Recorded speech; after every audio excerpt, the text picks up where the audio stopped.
you all doing? Look at that. Bang! On time. 4 p.m. BST, which is some time, other time in other parts of the world. But hello, welcome back to another painting stream here on youtube.com/Johnny Chiodini. I am Johnny Chiodini, and today I will be, wait for it, painting. What are we painting today? Well, as you may have guessed from the thumbnail and from the starting soon image, today it is, what's his bloody name? His name is, literally was just talking about him with him, Torgillius the Chamberlain, I believe, from Warhammer's vaporware release Cursed City. If you've been tuning in a lot to their painting streams, I've kind of been chipping away at this box, and the sculpts are really good fun. Like, I'm having just a great time painting them, and I'm also using this as an opportunity to sort of push myself a little bit out of my comfort zone in terms of palettes and stuff. Because, right, you look at this guy, and he's got this sort of long flowing cape. And despite the fact he's got a crow and a bat and a little rat and a little sort of Wolverine, like sort of almost Bobcat-y type thing, he looks like a turbo librarian. So my inclination normally would be sort of browns and maybe reddish tones on the trousers and stuff like that, to kind of make him look like a spooky, scary librarian.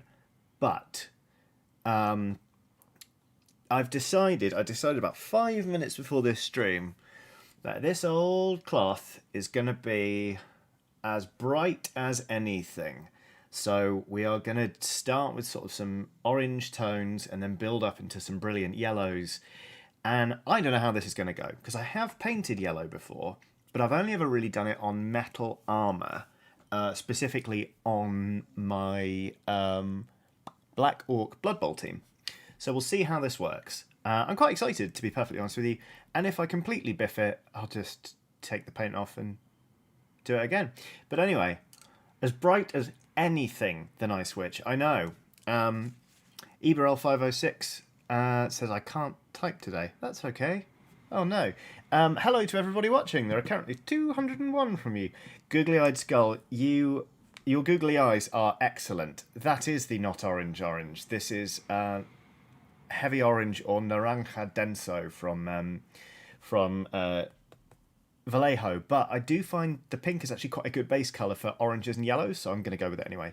But hello to a whole bunch of you. Mr. the Jeff is here, Kobe Morris, Cookie Cat 94, Revolver Rock, and Eleanor Hodge, Craig Heath, The Nice Witch, Will, Googly Eyed Skull, Amy Grace, Eberl 506, Kauta Chowan. I should really learn how to say your name, because you're a really nice person who's always in the chat, and I owe you that much. Artima Bale, Ainsley Murray, Ray, Doc Eyebrow, HC Bird, Ivan Slucky, 3Gs, Team People, Thuri Weaver, Arcadia, Bob, Epic Space Bunny, Spiel Build.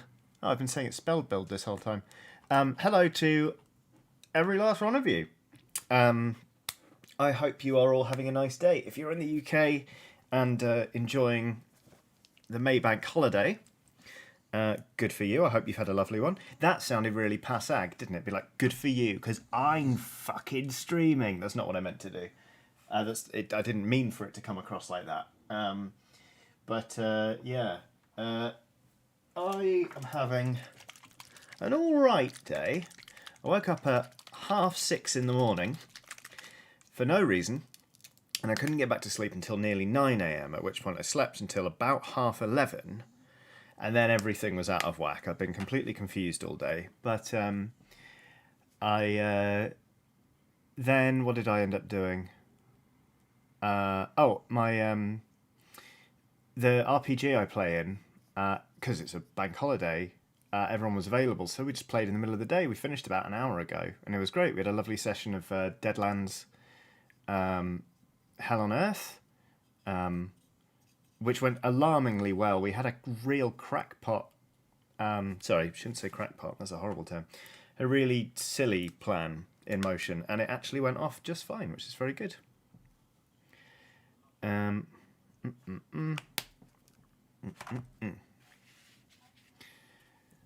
Aha!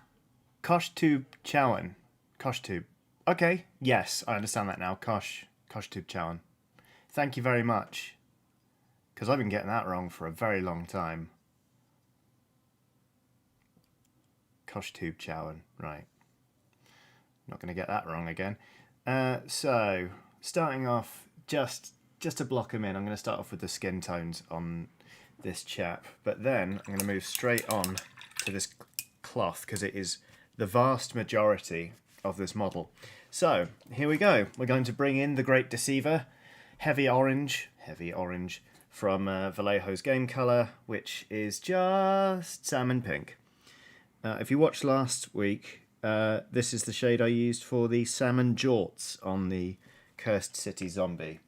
But it is handy for giving a good solid base coat and lifting up orange and yellow tones, because orange and yellows are quite notoriously hard to paint on miniatures. People really struggle with it. I can't remember who the YouTuber was, but I saw somebody do, it was actually an airbrush tutorial, being like, here's how you get really crisp orange. It's with pink. So there you go, salmon pink. We've had a super chat from Trey Zen, who says, honestly, I like to get up early on bank holidays because it means I get more day off to enjoy. Brackets, also, I just can't seem to do Lions, having gotten up at 6 a.m. every weekday for over 15 years. That's the thing, isn't it? There is that point where you're like, well, my go-to is just being up by this point. I used to be able to sleep until 3 p.m. Now, I consider like 10:30 to be really good going. So, funny, innit, Angel? Goober Town, says John Reedman. Yes, thank you very much. I believe it was Goober Town Minis that did that excellent tutorial. Because as you probably know if you've seen any of these streams before, I learned to paint miniatures solely by watching tutorials and watching other people paint miniatures. So I didn't learn anything to do with colour theory or anything like that. So whenever I pick up little bits of knowledge, I get really excited. Like a good friend of mine, Wes, he came round one day to paint some minis. I've talked about him before, actually, doing the brilliant job on a mini, because he's got a fine art degree, so he paints in a completely different way. But he was going through all my paints, and he was like, okay, where's your yellow? And I was like, He said, where's your yellow? I was like, I don't have any yellow paints, I haven't bought any yet. And he was like, how long have you been painting? I was like, 3 years? Like, it's a primary colour, Johnny. You should have it. And he was right. He's absolutely right. And I've since bought yellows and stuff, but that's how ignorant I am of colour theory, that I didn't have the primary colours in my palette. So, but then, you know, I'm doing fine thus far, so it's the nice thing about the hobby is you can get really deep into things and really learn all your colour theory and all that kind of stuff. And Googly Eyed Skull, who we've had on the channel before, like, he's a lot better at that stuff than me, I feel. He knows sort of, he knows about the colour wheel and everything. But yeah, I hope to get better at that kind of stuff, because I think it's interesting. There's another super chat.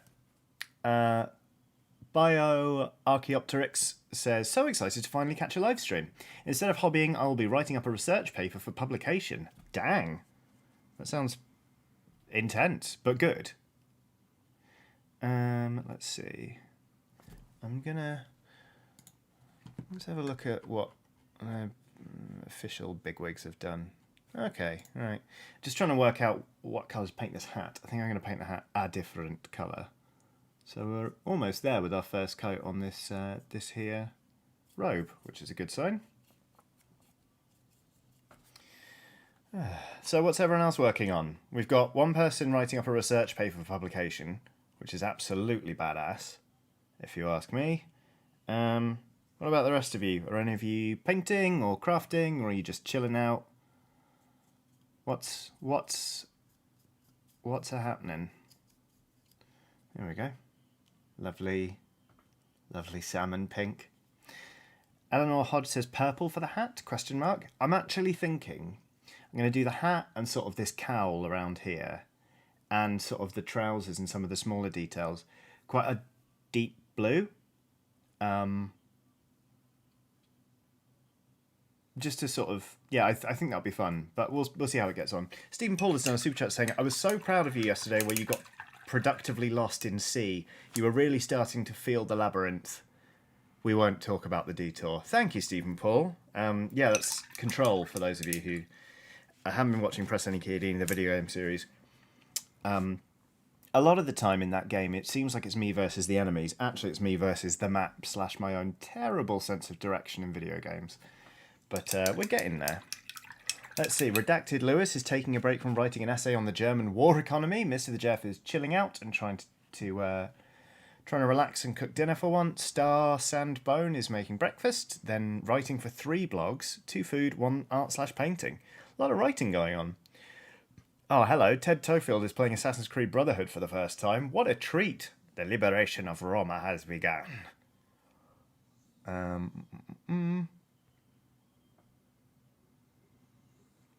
Eberl506 is trying to figure out how to make my own iPad sunshade today. That's cool.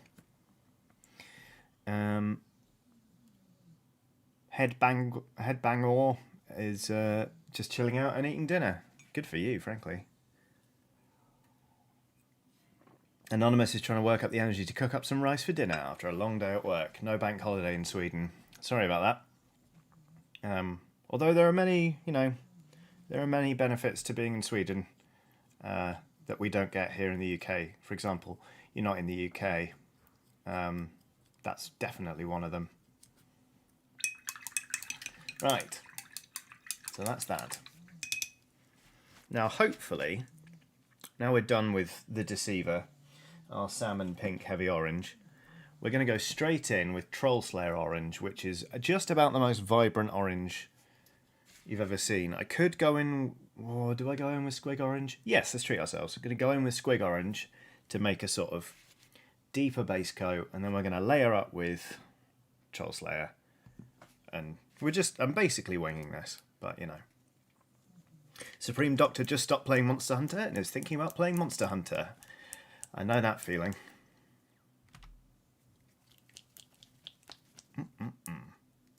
Arcadia says, I'm just chilling watching you. Suddenly I feel very unproductive compared to everyone else. Listen, one of the greatest tricks the devil ever pulled was convincing us that our leisure time had to be productive, because that is it's a recipe for not actually relaxing. So you know what? If you're happy to just chill, don't feel unproductive. That is a perfectly good pursuit, an important one, I would say. Bloody hell, we've had 5 super chats just come absolutely spilling in through the door. Saul Reed has done a super chat saying, chill painting stream is very much appreciated today. Ended up arguing with 4 separate customers at work as they felt they didn't need to wear a mask in my store because they're vaccinated. That is rough. I'm sorry to hear that, Saul. I kind of figured people would consider themselves to be above the rules now, but it's just a sign of good faith. And also there's no way of you verifying. So put your flipping mask on.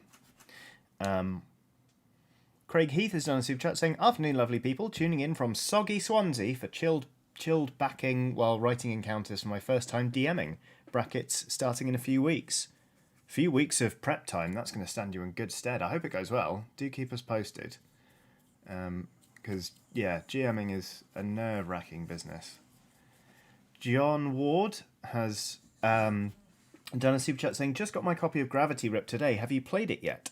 I haven't played it since the playtest I did while Luke was developing the game.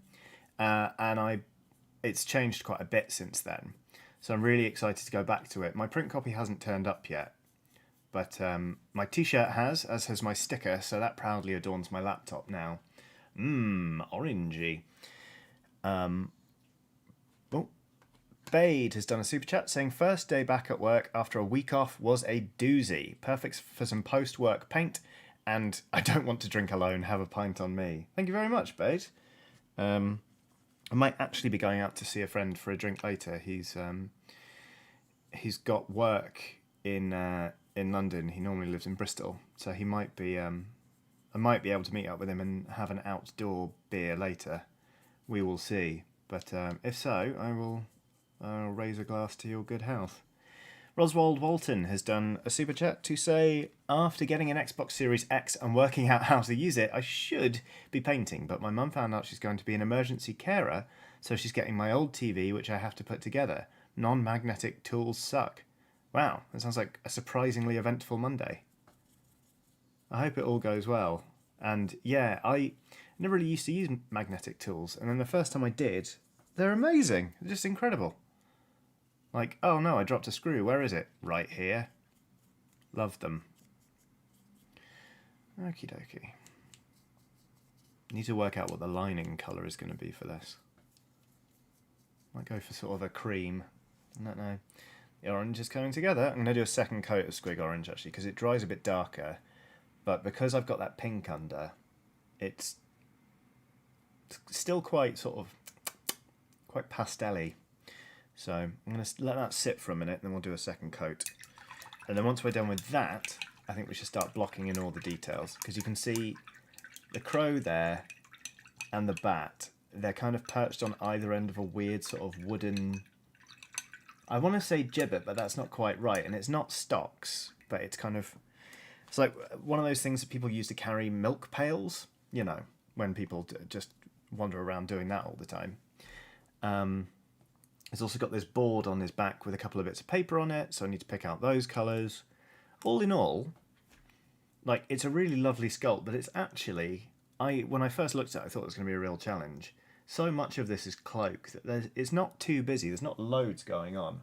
Whereas if you compare it to one of the zombies we did last week, where we've got, you know, grass and roots and crow and eyeball and sign with lots of different things, and the roots are all kind of crowded around this guy. I'm finding the zombies more work and more of a challenge than I thought I was going to, actually. We might end up moving on to them if we paint this guy up before the end of the stream. That's what we're doing. We'll see, because I haven't actually picked up a brush since last Monday, which is annoying. But yeah. Googly-eyed Skull says, "What colour are you going to paint his parrot, Johnny?" Well, shit. I mean, now I'm tempted.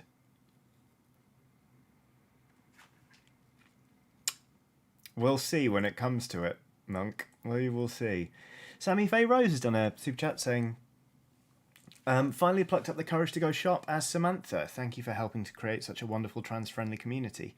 Couldn't have come out to family and friends without support. Love you all." Sammy, that's incredible. Congratulations. I hope it was like a positive experience and that it wasn't too nerve-wracking, because that's absolutely wonderful that you're doing something that frankly you should be able to do as a matter of course in society. Like, that's great. Yeah. Congrats. That's really good news. And then Googly-eyed Skull comes back in with, "Don't be tempted. I'm a twat." I mean, I'm tempted, Monk. Regardless.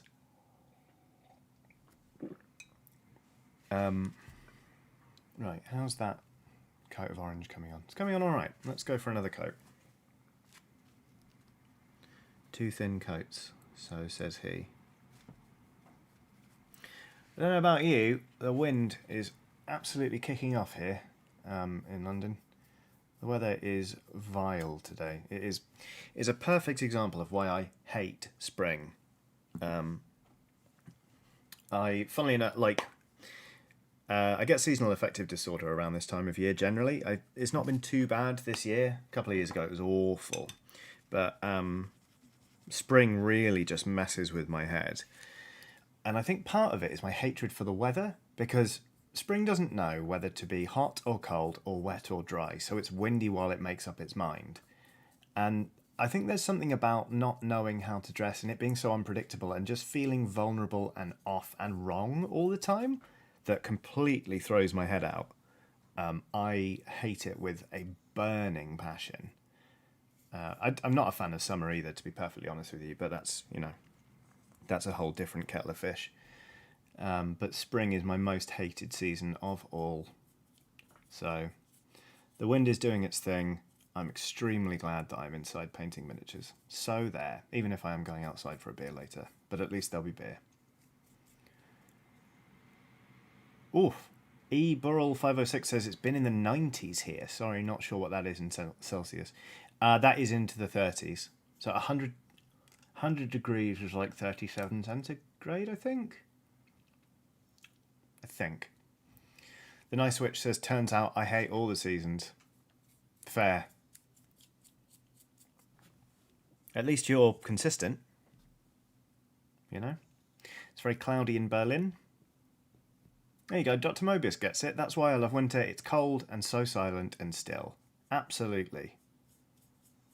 More time for brooding and not being blown about everywhere.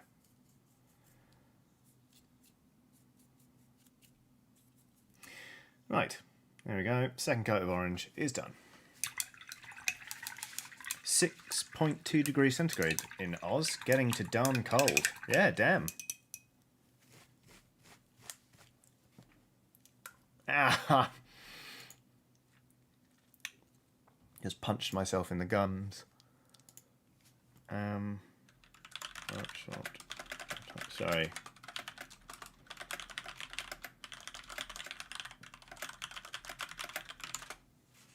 Come on, Johnny. My head's a bit all over the place, so I woke up.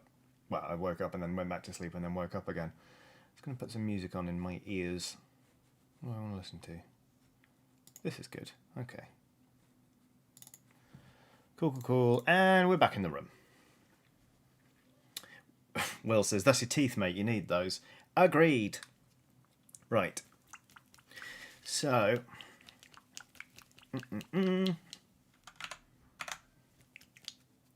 We're going to bring in the Troll Slayer Orange now.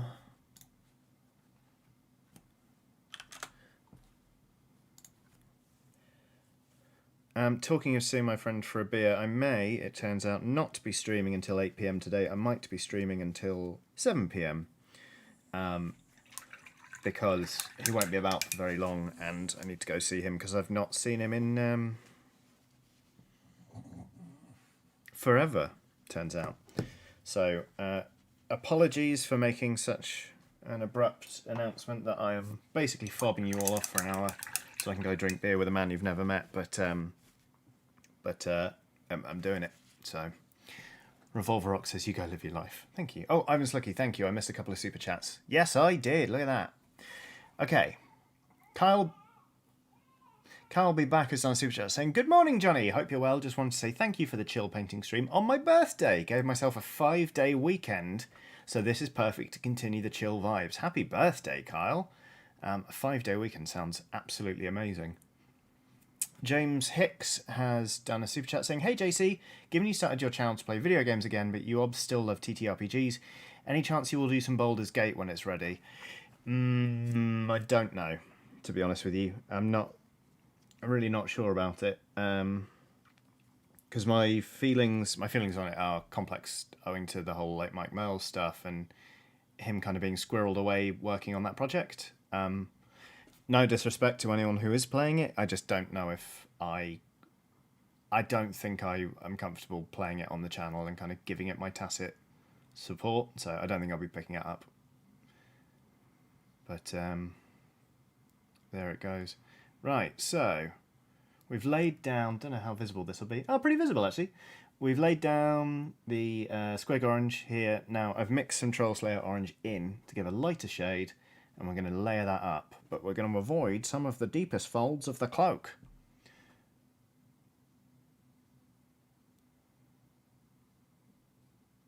I think increasingly cloth is my favourite thing to paint on miniatures. It just layers up really nicely and you can kind of experiment with your layering and your highlights and things. I increasingly don't like doing metallics. Just because I've not worked very hard on them, so I consider them to just be like, oh, it's the thing I've got to get through now. I like doing skin, but I find it quite challenging. But yeah, cloth, that's where it's at for me. CookieCat94 says, have a pint on me. Pretty sure I owe you at least one for all of the puns. Thank you very much. That is a novel idea I can get behind. If I turn into basically like a beer-based toll bridge, but for puns. That would be ideal. Monetize my own pain. I do love puns, in fairness. It's just... Good lord, the lovely skeleton pals keep them coming thick and fast. That's how this is coming on. No idea how I'm going to shade this or what sort of shade I'm going to go for. I might just pin shade it, to be honest. What's a pin shade, Johnny? Great question, hypothetical person who is interested in painting but doesn't know all of the terminology. A pin wash is where you don't just throw shade all over the miniature and wait for it to settle in the recessed areas. You get a small brush and only apply it to the recessed areas, which keeps the colours you've layered up nice and bright, and it gives a sense of contrast without dulling down the entire miniature. It is a nice technique. They can't be understated, says Angel Beat. Ruskinses says, at 6 PM today there will be a Warhammer Age of Sigmar reveal with lots of new stuff as part of Warhammer Fest this week. FYI. Good to know. What would be on my wish list? What would I really want? New Rat Ogre models for the Skaven, because the ones they have right now look a little dated. That's all I want. I have told myself, however, I'm not allowed to buy any more miniatures until I have completed my pile of potential, until I've painted everything I've got, or at least halved it. And I know that some of you will be laughing at the screen at that notion, because everyone says that from time to time, but this time I mean it. And so far it's held. I've not bought any models, basically, since Curse City. That's when I was like, this is getting silly now. Just paint what you've got. Eat your peas, or you won't get any pudding. It's held. I've even been pointed at some great sales. I've seen some models that I really like, yada yada yada. Haven't bought them. Hope I can keep it up. Oh, it's Age of Sigmar 3. Will says, so if you're into doing layering and playing with highlighting but don't like painting metallics, can I suggest something? Oh no. Oh no. Are you about to suggest non-metallic metals, Will? Davy Jones has said, first time doing the super chat thing. I just registered my master's thesis and your painting is just the perfect background. Thanks for your work. Thank you very much for the super chat and for stepping into a brave new world of monetized text on screen, I guess. Thank you very much, though. I really do appreciate it, and I'm glad that the painting stream is coming in handy while you're registering your master's thesis. That sounds like a lot. Incidentally, I don't know if you've ever heard the John K. Sampson song "When I Write My Master's Thesis," but it is very good, and I've been told is a good kind of feel-good song to listen to while contemplating such an enormous task. So, I don't want to do non-metallic metals. It's scary. Okay, a couple more super chats. Darth Monk says, since I've now finished my Curse of Strahd campaign, how many campaigns have you had reach a natural end rather than peter out due to scheduling or lack of interest? What a great question. Let's see. First Deadlands campaign I played in, Fading Suns, a Shadowrun campaign. So 3 I've played in. And then ones I've actually finished. 1. I think just 1. Oh no. I think the others have petered, to be honest with you, which is a shame. And I only finished the one that I finished like a couple of weeks ago, which is a bit like, oh boy. But it's hard, you know. It is difficult. I've got another one reaching the end, or nearing it anyway. So, right, that's how this is looking right now. It's all looking a bit flat, but you know, we'll get there.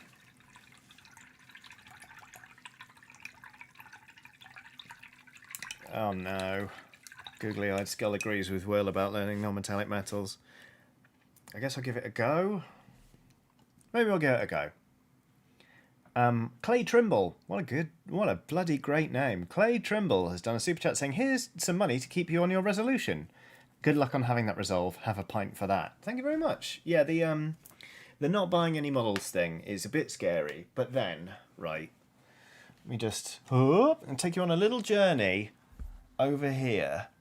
So, okay, right. 40k Indomitus. Actually, I have painted everything in that. Feast of Bones. That is the Ogre Moor Tribes half I've still got to do. Then there's an entire Carriage and Overlord's Baraknar Skyfleet, an entire Ironclad. In the box above that, that is another, what they called, the little gun haulers, and some Endrin Riggers, and some Grunstock Thunderers. Above that is a Start Collecting Wet Elves box, which I'm going to do as part of a charity stream. Above that's a Vermin Lord Corruptor. And then up here, those are all the miniatures I've got to paint that I'm sort of working on. That's another Ironclad. A lot of Turnip 28 stuff, a Mongol in there. And then right up on top of my bloody shelves, there is a box that contains a whole bunch of miscellaneous unpainted miniatures, including the entire starting box for the Skyrim miniatures. Skyrim wargame. I'm not short on stuff, you know? Bob says wet elves. The Nice Witch says, why are the elves wet? It's because they live under the sea. They're called the Ideneth Deepkin. So they live deep, deep down in the ocean, and they are elves, hence wet elves. Nathaniel Levy says, Johnny, have you finished painting the apology bus? Yeah, no, I could field it, but it's not done, and it's boring. Painting tanks is dull, but hey ho. Where's this orange going to go? Let's just stick that there. Alright, now we're going in with just some pure Troll Slayer orange, just to try and lift the colours even more on this. I might damp elf. See, the Nice Witch gets it. I might go down a brush size, so I don't just completely cover everything I've just done. Still using a larger brush than I used to do, because I'm practicing my danning up, as you might call it. Julia Echo. Julia Echo has done a super chat saying, hi Johnny, very new to this painting thing, please help. I'm painting a cloak white and it is not going well. Any tips for making it not look awful?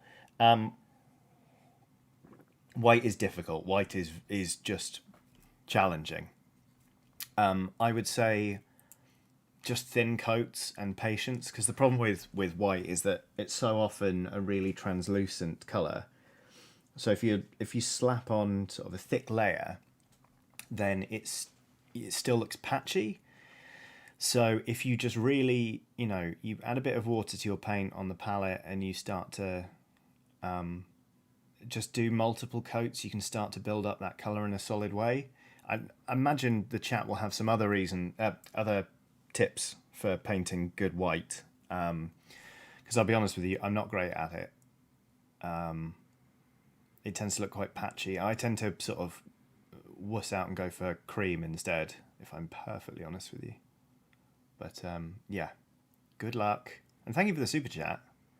And ultimately, don't worry too much. Like, white is notoriously hard. It's not you, it's the colour. And like you say, you're new to this, so...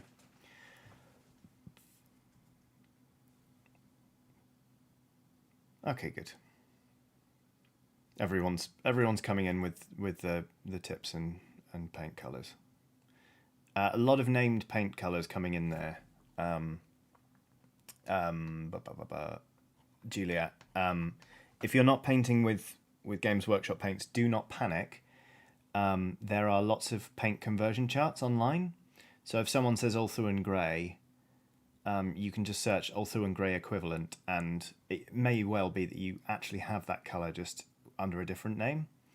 So, because I think one pitfall I fell into when I started painting was just feeling like my paints had to be Citadel. And there's nothing wrong with having all Citadel paints, but no one should feel like they're tied into one brand just because, I guess. Ivan Slucky, ever the pedant, says, white is not a colour. Technically it's all the colours, right? It's a sort of full spectrum thing, he says. Listen to me. We'll be doing colour theory streams in no time, everybody.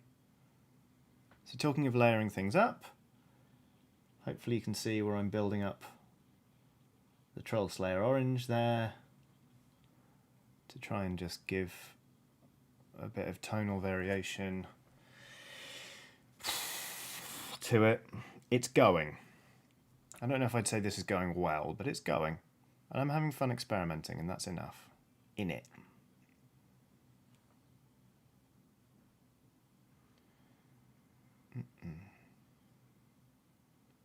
What's everyone been listening to recently?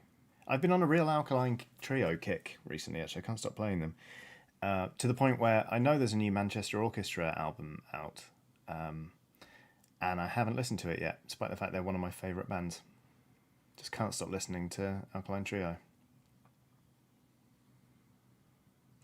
Also, yesterday, right, I've bubbled up with a friend of mine who's living alone at the moment, and he popped round, and I made spaghetti and meatballs, non-meatballs. They were sort of vegan bean balls. And we'd been listening to music, and we sat down to eat. And so, we should put some different music on. And my friend just joked, put some meatball music on. So I searched meatball music on Spotify. And there are loads of playlists called meatball music. Like, is this a subgenre of which I'm not aware? Or is it just that a lot of people like making playlists for when they're eating meatballs? Please, if anyone knows, let me know. Because I'm very confused. Will says, I've been listening to my bastard neighbours listen to the bastard sound of bastard silence, like bastards. Yes, that makes sense. Oof, Danny Moss says, I recently discovered Ghost. What a great band. Emma Benton says, what the fuck is meatball music? Exactly, Emma. I don't know. Mancoy has done a super chat saying, just got paid a few days ago, so here's something as a thanks for keeping me entertained while I format data files. As for music, The National for me. I should really give them National a fair shake. I've not really listened to them very much. But I know they're very similar to Frightened Rabbit, which is probably my favourite band of all time. But I think therein lies the rub, because I'll be listening to The National, I'll be like, I do want to listen to Frightened Rabbit though. And then I sort of just go do that. Which isn't the best way to broaden my horizons, I'll warrant you. This looks really weird on camera. It needs a shade after this colour, absolutely. Before I go any further with it. But I have hope that this cloth is going to come out alright. We will see. I hope this camera angle's alright. I've again sort of been thinking like, should I try and flip it again so you can see the tip of my brush, but it's just a lot more stable painting here than when I had the camera side on. There he is. Saul reads this bit of David Bowie for me recently. Oh, Ian Curtis has been listening to a lot of We Were Promised Jetpacks recently. Good Scottish rock. Indeed. Really good band. I'm going to clean my brush. Because A, I need a bit more paint on my palette. So I'll be digging that out. But B, I'm getting some paint toward my ferrule, which I know now not to do.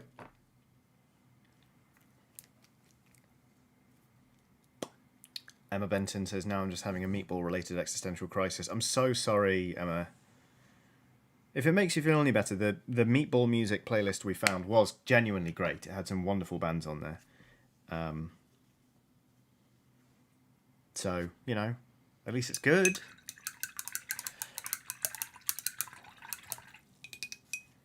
CookieCat94 says, there are jokes to be made about meatball music, but I can't think of a single stream-friendly one. Michael Berthelsen says, that's not how you pronounce David Bowie's name, Johnny. It's how I pronounce it. That is how I pronounce David Bowie's name. David Bowie? David Bowie? Not fussed. Frankly, not asked.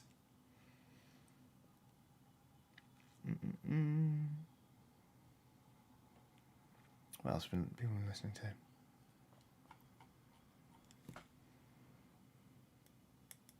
James Lind says, please tell me something I should buy, Johnny. A good reusable water bottle, so that you can stay hydrated throughout the day. They're surprisingly good. I really like Sig. It's like a believe it's Swiss brand, and they're just good, like really sturdy metal bottles, about 1 litre capacity, and they're nigh on indestructible.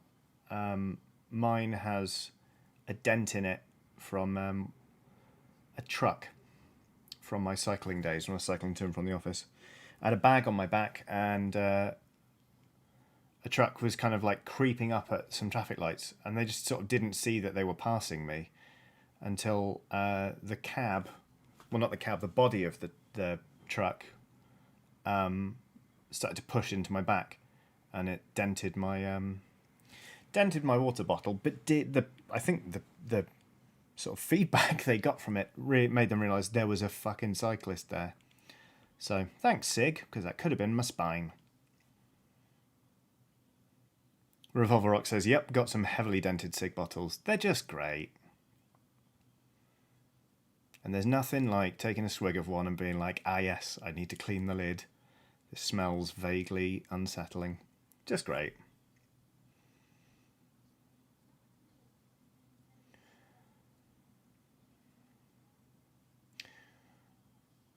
HC Bird says, how do you pronounce Iggy Pope? It's a little joke there.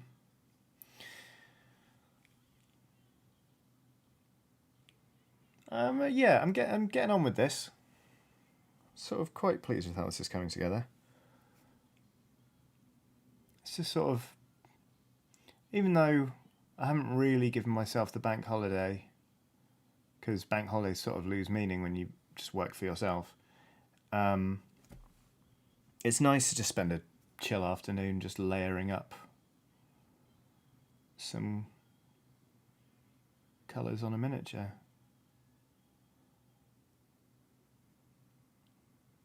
Slowly but surely.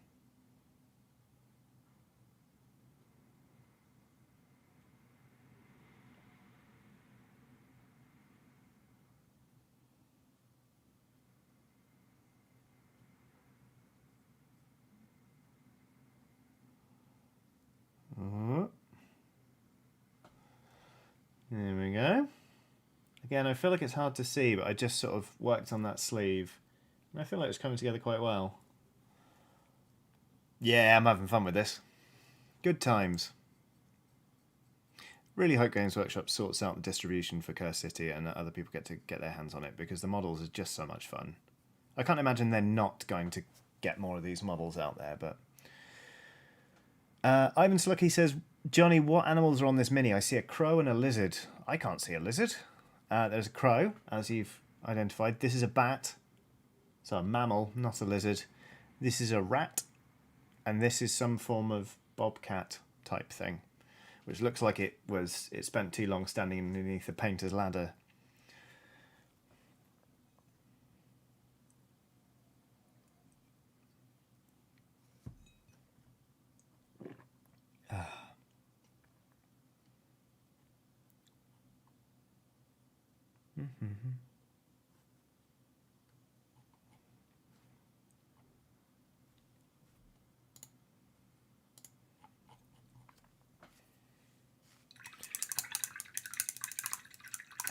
That was the lizard. Okay, there we go. Can you somehow keep the orange on the cat, says Eleanor Hodge. What, like an object source lighting thing, maybe? I'll think about it. First, we need to get some shade on this miniature, because you can see sort of the folds in the cloth, like down here. They don't look particularly dark against the rest of sort of the colour that's there. So I'm just going to do a little bit more orange here, actually. But then we want to get something in there to darken those bits down.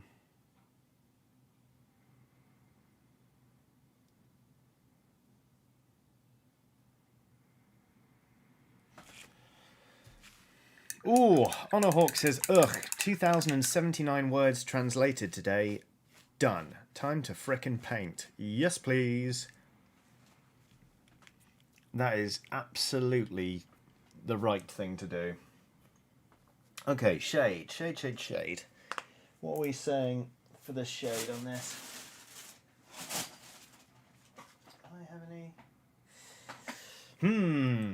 Interesting. It may well be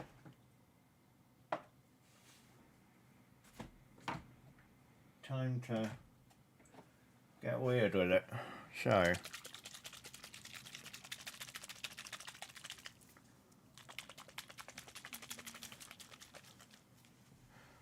because obviously this is very orange. Half tempted. Oh, Roguelord7 is on Super Chat saying, "Hi Johnny, just stopped by to say hello from Idaho, USA." Hello Roguelord7, thank you for stopping in and thank you very much for the Super Chat. Never been to Idaho. I haven't been to many states, to be perfectly honest with you, especially not in a long time. Googly Eyed Skull says pink shade or purple. Oh, that would make sense. That's... See? Colours. Because I was going to go in with a mix of Agrax Earthshade and Seraphim Sepia to kind of try and get yellow tones in there, but also get some contrast down. But I happen to... That's Nuln Oil. I've got some somewhere. Here we go.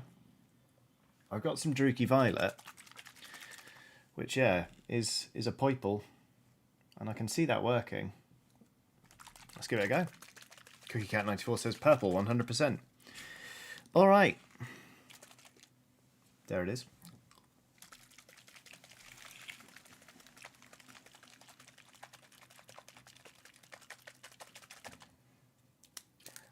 Uno Percasso says, "Hi from Rome. I'm going to listen while I catch up on lectures. Hello. I hope Rome is treating you well in these strange times." Yeah, that purple's going to work. I've only put a tiny line in there, but that is good fun. Oh, keep it neat. That's what it looks like in that little bit in there. That is untidy though. Do I just wash the whole model rather than pin washing?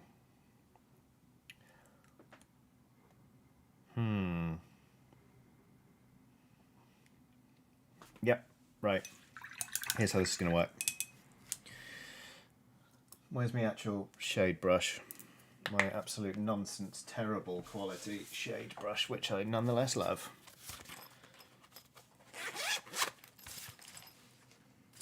There you are. Hello, sweetheart. Well, now Will says pin wash, you'll still feel better about it. You'll feel better about it, rather. Or not, says Will. Yeah, I'm gonna... Yeah, no, I'm gonna go get some shade on the palette and water it down. And then we can do that more than once if we need to. Pin wash! We're pin washing it! We're going to pin wash it! That looked awful! But it's important to experiment. That was fucking dire. Get behind me, Satan. Sammy Jai says, popped in for some company while I eat. What are we painting? Hello! We are currently painting this guy, whose name I can't remember. Torgillius Torgillius the Chamberlain from Warhammer Cursed City, Warhammer Quest Cursed City, with this funky orange robe. A bold fashion statement and a fun challenge to paint. Eleanor Hodge says, what is pin wash? So a pin wash is where you get a brush and you only apply the wash very carefully, he says, ho, ho, ho, into the bits of the model that you want to have shaded, like the recessed areas, rather than just sloshing it on the model and letting it naturally pool. It is, it's a way of making sure that all of these oranges I've slowly built up will stay bright. In theory, it turns out this is actually slightly challenging. You can see here, right, there's a blob of it there. That's because there's a little hole in the model or a recessed bit. So I've thrown some shade in there, but I put too much in, so I've had to lift some out.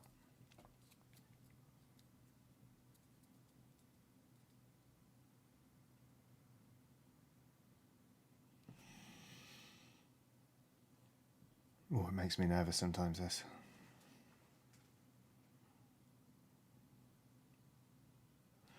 But if I donk it up, that's okay. Go back in and try and fix it.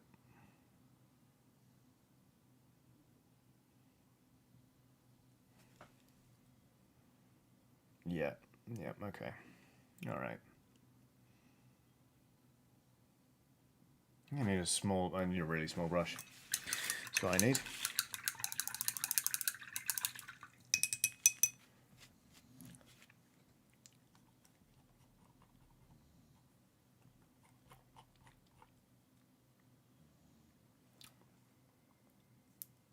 Hermit Prime says, it's my turn to pick the film tonight. Anyone got any suggestions? What genre? What sort of genre are people into? Whoever's going to be watching with you. There we go. That's a smaller brush. This should go all right. Haha. Eccentric Lefty has done a super chat saying, "Hi Johnny, thanks to you and Luke, I'll be DMing for the first time after playing D and D on and off for 19 years. Also, my almost brother-in-law is moving into our tiny flat with us tomorrow. Wish me luck." Wow, that sounds like quite an eventful week. Best of luck with it all. I mean, after 19 years of playing D&D, if you don't have it down, if you don't have the innate knowledge necessary to run the game, who does? You're going to be absolutely fine. I would not worry. And yeah, I hope the move goes okay. It's always such a stressful time, isn't it? Okay. So this is how it's looking. It's looking. I'll say that much for it. It's looking a bit like a fruit salad now, if I'm perfectly honest with you. But we're at least getting that contrast in there, and I'm going to go back in and start tidying this up. None Your Business has done a super chat saying, "Girlfriend's wood elf druid has fought her first couple of gobbos, and along with her new dryad friend has just rescued a gnome couple. We're having fun, just the two of us. Thanks for getting us started, Johnny." That sounds brilliant. And hats off to you, both of you, for just going in and saying sod it and going with a two-person D&D game. Because no matter what the system, one-on-one role-playing is heavy work. It is. Because both of you are always on. And you can set your own pace, which is great. And it's hyper-focused, which is amazing for good story work. But it can still be quite intimidating. So I fully respect you for going for it. I've only ever done a couple of one-on-one sessions, and I found them very rewarding. But wow, I was tired afterwards. Right, there we go. Hopefully you can see the cloak is starting to take on a bit more depth and shape, and so on and so forth. Switching to a smaller brush was absolutely the way. I guess that's why they call it a pin wash and not a foot wash or a headbutt wash. There we go. Got some shade just in there.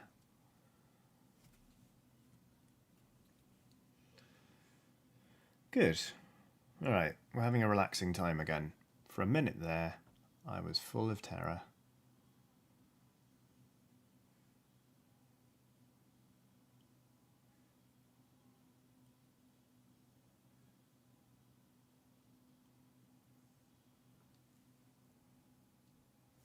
Cool.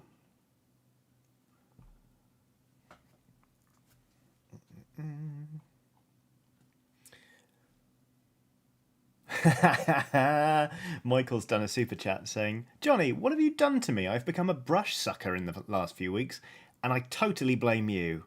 I'm sorry. It's just useful. And delicious. Give in. Give in to sticking the brush in your mouth. As long as you're using non-toxic paints." Okay, good. This is going alright. Phew. Always a relief when you haven't set the house on fire or anything.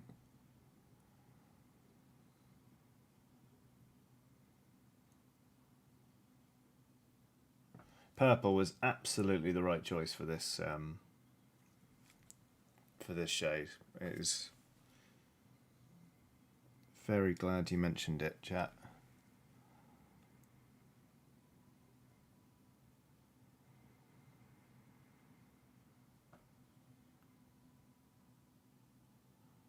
Steady does it. The fun thing is I'm going to start painting in the rest of this and I'm definitely going to mess it up and just splodge a completely different colour all over this work I've done. But that's part of the fun. You take the rough with the smooth, don't you? Hammer wash. Who said hammer wash? Oh, I missed it.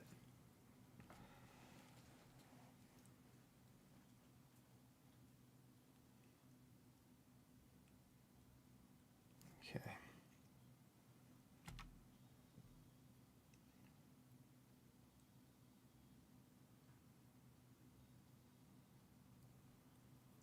Alright, so that's going together.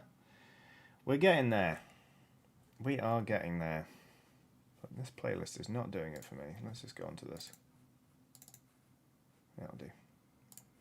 Cool. Oh, good. Chat's discussing whether or not they're a cult again. It's not a cult. When I left my job, it was so that I could have more direct control over the things I make and the pace at which I work, and I could eliminate a lot of work that I wasn't enjoying that I felt was surplus to requirements. It wasn't to start a cult. Also, I don't know what the tax status is for that, so, like, please don't give me extra work trying to work it out. So if HMRC comes after me being like, hi, sorry, it appears that in the last tax year you started a cult, I'm going to be in trouble. Sounds like the sort of thing a cult would say. Yes, be that as it may, this isn't a cult. Please.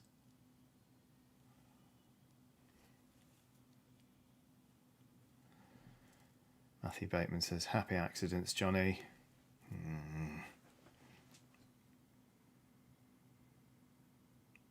Oh, God. I've really Streisand affected myself, haven't I? It seems that everyone is now determined to make this into a cult, which is just worrying, really. I don't know how I'm going to explain this to my parents. How was your week? Ups and downs. Yeah? Did you enjoy the bank holiday? Yes. What did you do? Started a cult.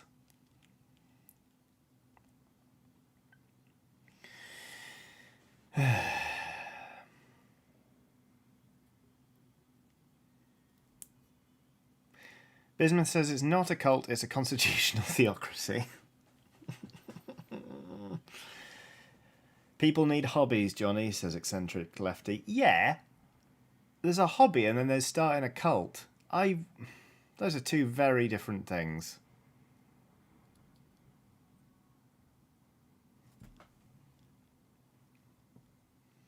So many folds on this cloak. So many tiny lines of shade to get in there. That's a super chat from Bob that says, yes, Johnny, it's not a cult. Wink, wink. It's not a cult. Please stop. Cloak, cloak, cloak. Just ignore the cult chat, Johnny. Just talk about the painting. This cult of paint is already a thing. You can't take that from them, so you're safe. Just focus on the painting. Look, there you go. There's another bit. That needs some shade, doesn't it? Yes, that was a little untidy, but we'll fix that bit. Just don't look. Just don't look. They'll stop eventually. Okay, they're still going. They're trying to give themselves roles like High Priestess. Just ignore them. Oh, fuck. Just pretend you didn't see them discussing what colour their robes are going to be. Just paint the bit of plastic, mate. Come on, you got this.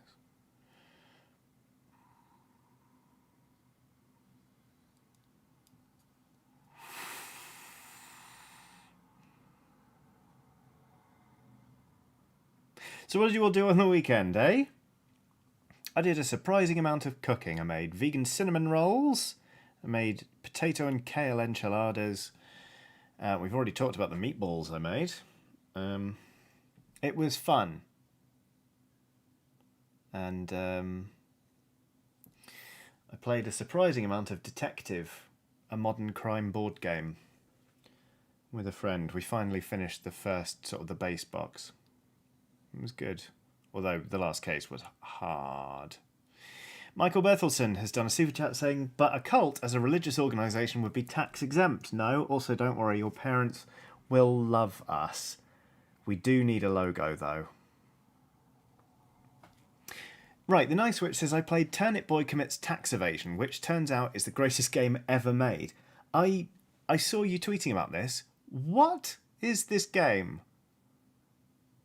Because I didn't know turnips had to pay taxes.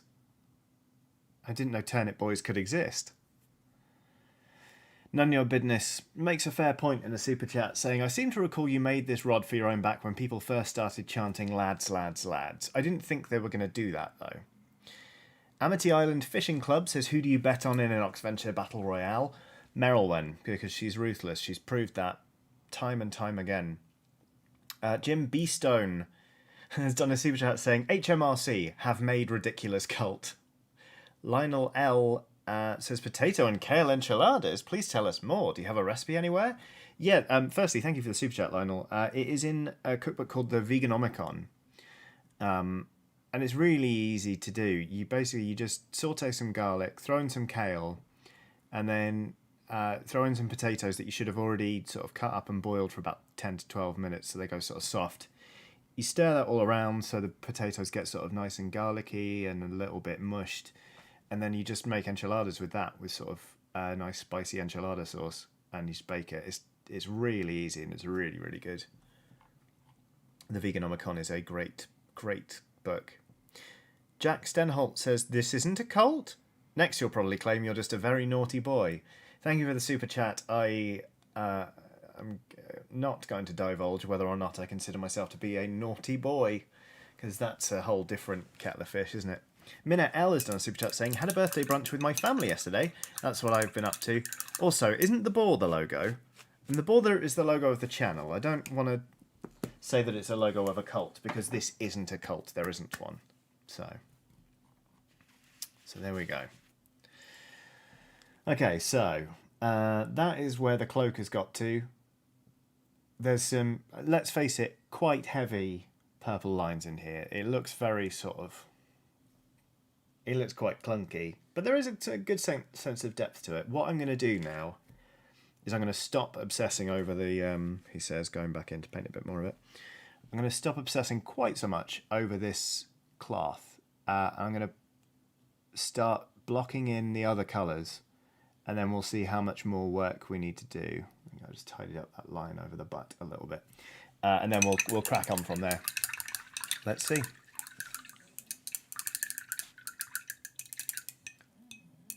Nathaniel Kelly has done a super chat saying, thanks for being a wonderful person and bringing this great community of Skellies together. Hi everyone, P.S. Control DLC is half off on Humble Bundle. Thank you very much for the super chat and for the tip-off. I don't think I'm not going to do the Control DLC for Preseni Chiodini. Kind of once the main game is done, I'm going to move on to something else. But I might pick it up just to play in my own time. It'd be a bit of fun. Okay. Yeah, let's go with... I'm going to go with this blue for a lot of the accents. So like the leg of the trousers you can just see poking out here, and the hat and the little cowl here. And we'll layer them up so it'll be quite a vibrant blue by the end. But I think that's what we'll go with.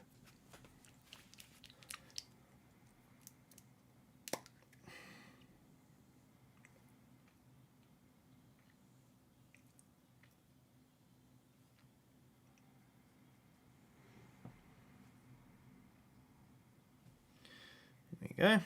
Joshua Palmer has done a super chat saying, what are we drinking today, Johnny? Also, what are the 3 best whiskies / drinks you can remember enjoying? As a bartender, I've got to know. I've just finished some iced coffee. Might have a little break in a minute actually because my throat's getting a bit dry. Three best whiskies. My favourite whiskey is Lafroig. I'm also a big fan of Penderyn, which is a Welsh whiskey and is absolutely delicious. And third whiskey. You know what? Like a blended whiskey, so it's not high end, but Black Bottle is nice. It's very smoky without being very peaty. So it's a nice counterpoint to Lafroig, which is like being punched in the face by a tarmac machine. It's very bright, but they pack in a lot of smoke, and it's very, very tasty. So there we go. Where do I land with cocktails? A Martinez is probably my favourite cocktail. I like a whiskey sour. Yeah, that's probably about it, really. So there you go. I miss being a bartender. I really do. Bob has done a super chat saying, so status check.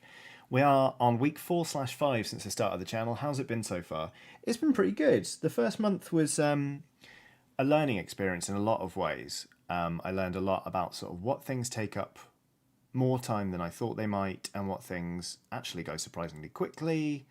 And I got everything I said done that I got everything done that I said I was going to do, which felt really good. Some of the stuff arrived quite late in the month.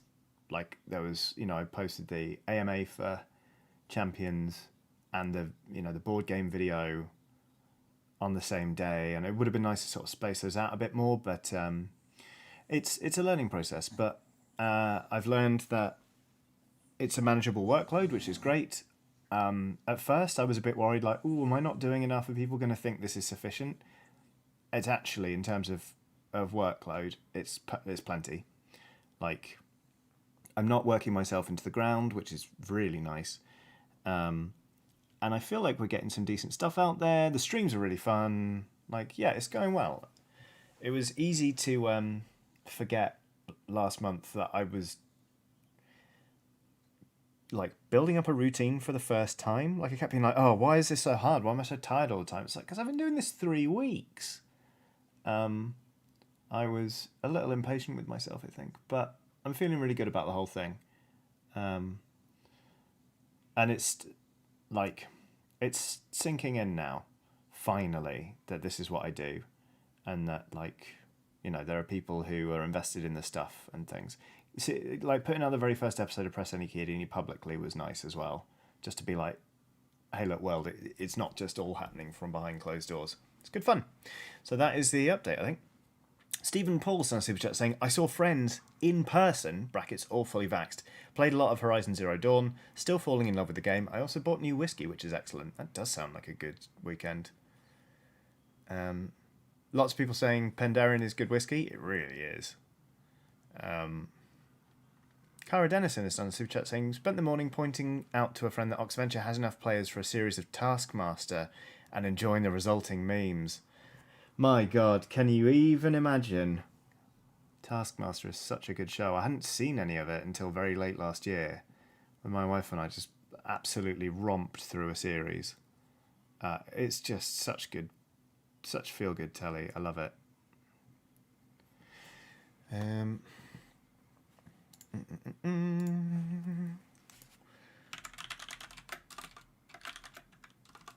Sorry, my wife has messaged me.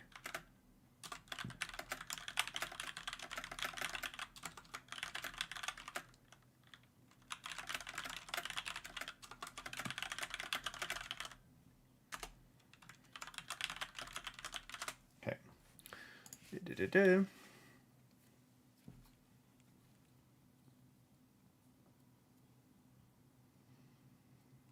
HC Bird says, also Alex Horn is a gem. Really is. And while I've never actually watched the series, my friend introduced me to the game No More Jockeys, and it's bloody wonderful. Like, we've had some really fun evenings. It was actually one of the most normal feeling evenings of last winter, when we just played No More Jockeys, and we all ended up lying on the floor in our own homes, like on our phones on Discord, just chatting, and it felt like one of those nights where everyone's just a bit tired and everyone's sat around a room together, yada yada yada. It was great. No More Jockeys is a game wherein you have to name a famous person and then identify a characteristic about them and say no more blah blah blah. So you could say Frankie Dettori, no more jockeys, and people then have to think up another famous person who isn't a jockey, and they can say something else. So they could say Joanna Lumley, no more blondes, and it builds up and builds up, and you have to remember all of them because if you get one of the rules wrong, somebody can challenge you. Everyone has 3 challenges in their kind of stock as you go through. So you can say, challenge, I think that actually Gordon Ramsay does count as a blonde. And someone who isn't either the person who said it or the person who challenges has to look it up online and make the call. And if the challenge is successful, then that person is out. If the challenge is unsuccessful, then the challenge, basically nothing happens. That person has lost one of their 3 challenges, and the game continues. It's hilarious. It's so good.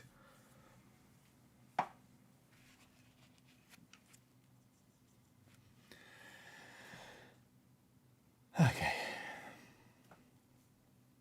B Reynolds 376 says that could be a really fun drinking game. It's just a fun game to play while people are drinking. I don't even think it needs sort of a drinky rules addendum to it. It's just so much fun. We had some nights. There were nights where I was painting. One of my friends was playing Crusader Kings on his computer, but also streaming it via Discord. So we were just watching him play that for no good reason. Another person was also painting. We were just all dicking around doing completely different things, but playing this silly game together, and it was just wonderful. It was such a feel good evening. It's funny the things you miss when you can't see people for extended periods. It turns out after a while it's not the big nights out, it's not the going to gigs necessarily or this, that, or the other. It's those kind of moments that spring up organically where you're just, someone comes over for dinner and then you realise it's 3 a.m. and you're just talking while they're laying on the floor staring at the ceiling. Those are really nice bits. I like them a lot. I like it a lot. Not to get too nostalgic about the whole thing, but hey, hopefully in time we all will have vaccinated our way out of this. Fingers crossed. I'm extremely pro-vaccination on this channel. If you haven't already guessed, get the vaccine. Get vaccinated against COVID as soon as you can. Tell you that, bloody Joe Rogan. Not you, Seth Rogen. Your pottery's beautiful. Made that mistake last week, didn't I? So, sorry, I think I got out of focus there. Working on this sort of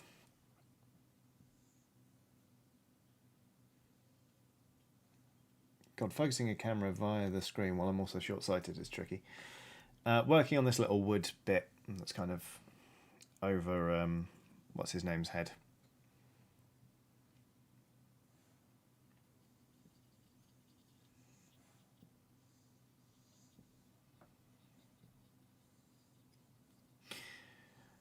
What if I didn't paint the crow like a parrot, but I did paint the bat like one?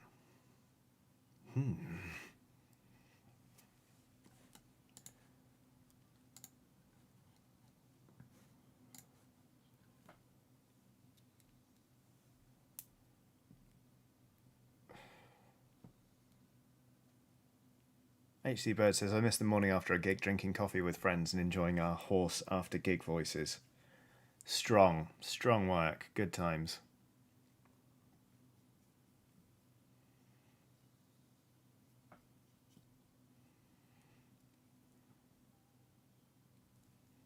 I think part of the reason I cooked a lot over the weekend was that my friend with whom I'm bubbled was coming over. So it was like, right, I'm going to host the crap out of this. It was fun.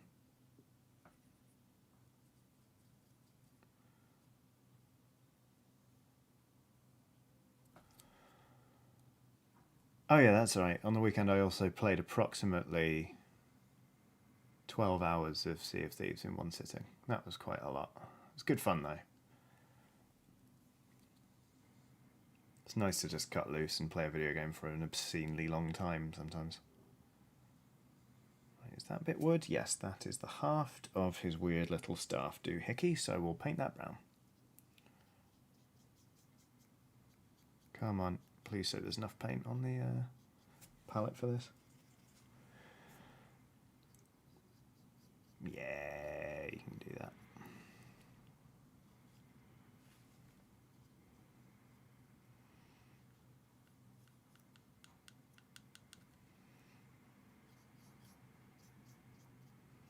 There we go.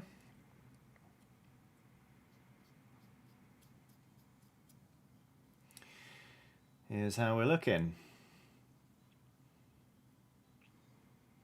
thus far. What's next? We should do the leather cuffs and boots on this chap. And then we'll block in the animals and the candles and stuff. It's coming on alright, this. Coming on at a decent clip. Oh, we should also do his, like, leather sash thing. Is it leather? Not sure what colours to do that. Yeah, let's do it leather. Staff doohickey is the technical term. eBurrel 506. It is. You're correct. Oh, yeah. Yeah, forgot about that. R.I.P. Mournfang Brown. Another paint dead. Great times, that boy all.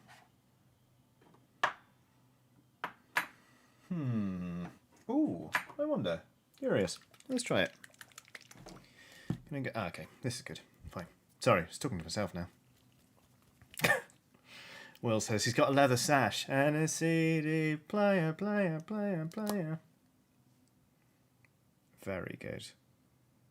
I also twigged this month, I think, or maybe it's not this month, maybe a month ago, that it's drink cider from 11, not drink cider from a lemon in that song.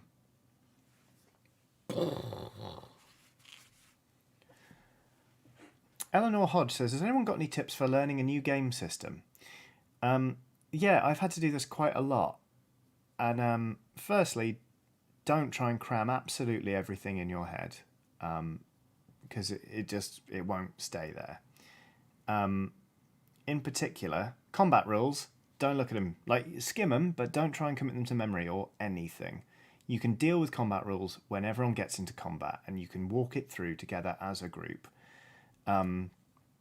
Because there will always be weird edge cases that you haven't thought about that they bring up, and instead of, beasting yourself trying to commit all of that to memory, you can just go, all right, that's an interesting thing you want to do. Let's see how that will play out.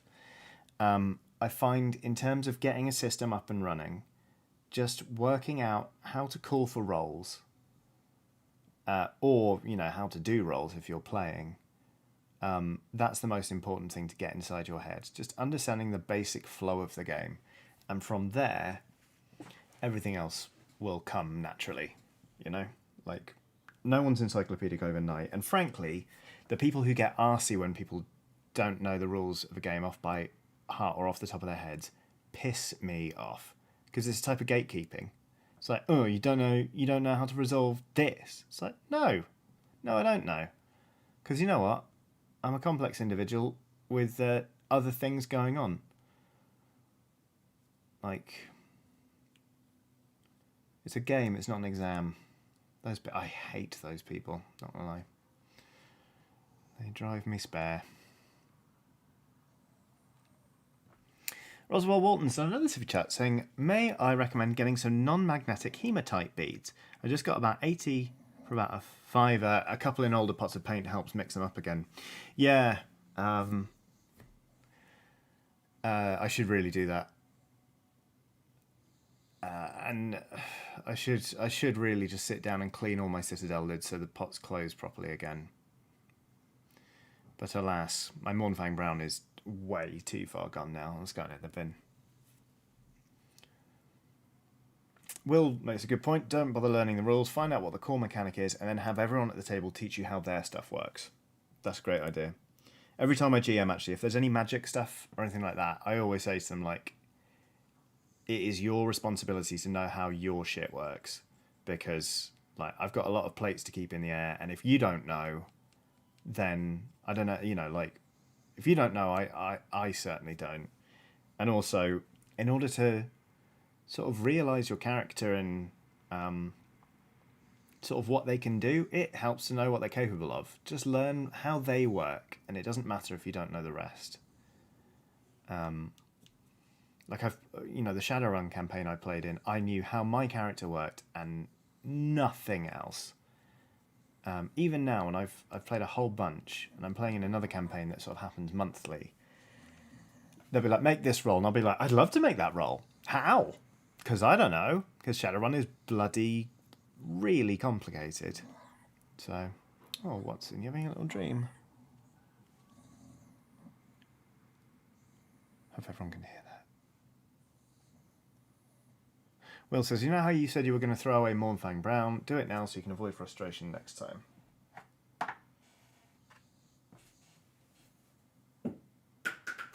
Done. Thanks, Will. You've always got my back. What time is it? 20 past 5. Alright. So as you know, we normally go for a break during these streams. And Scout, what do you want? Come here. Scooty. Let's see if we can get a cat on the stream. Fuck it. Come here. Scoot. Come here. Come here, Scout. Hi. Come here. Hello. Hi. Come on. Hey, up you come. Up you come. Oof. This is Scout. If you've not seen her before, she is lovely. And enormous. She is a big cat. She was rescued from a hoarding situation, so she used to... Oh, this is not the Scream Queen, Jack Wood. That's Luna. Yeah, Scout was rescued from a hoarding situation where there were just loads and loads of cats running around unchecked. And as a kitten, she really had to compete for food. So when we first got her, if you so much as went near her while she was eating, she would start growling at you. But she's the most wonderful, loving cat. She's secretly the best one. And I love her. She's not the most affectionate. She also doesn't get on with Watson, so she doesn't come in here very much. But as you can see, she's pretty great. Well, let's chill out until she decides she's done. But what I was going to say was, I normally take a break around 6 and then go till 8 on these streams. But I can only go until 7 today, so once this little chunk has had enough of me, I will take us to the Be Right Back screen. I'm going to take 5 minutes, pour myself a drink and go to the toilet, and then we can crack on until 7. Her face is so good. Her face is so good. The camera's really struggling to keep up with it. Oh! But I'll tell you what, if we go... mega close-up cam on Scout. She looks like... Sometimes, right, she has this really intense stare. And it makes her look like Benedict Cumberbatch. But then sometimes she has this really dopey, like... face. And she looks like Phil Collins. I'm not even joking. Like... I think I've posted about this on Instagram way back when, but sometimes she looks like Phil Collins, and sometimes she looks like Benedict Cumberbatch. Currently she looks like neither, but she is lovely. Sleepy.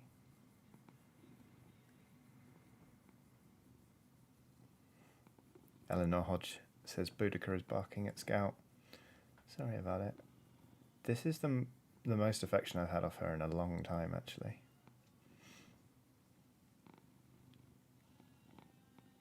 That's what this stream is now.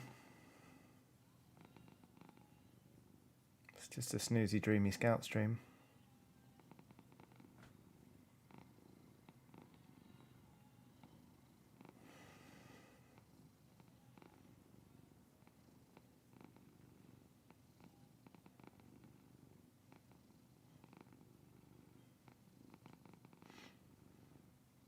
Dark Eyebrow says, excellent shading on the nose. Thank you.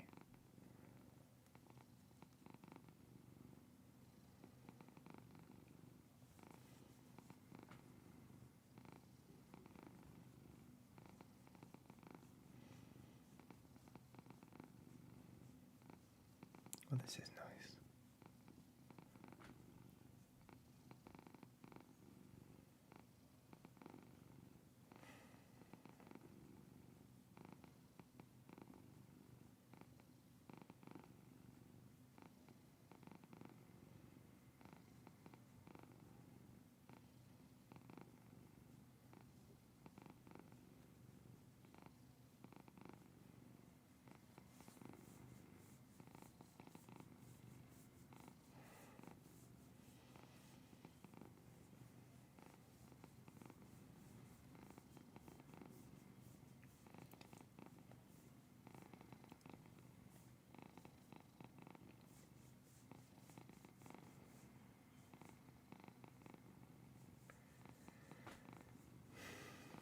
Oh.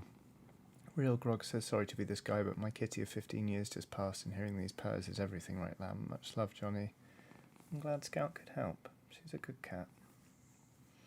West Coast Weaver has done a super chat saying, for kitty. Okay. And got her some dreamies. Emma Benton says, why are you eating the cat? Wouldn't you? Wouldn't you chew these ears?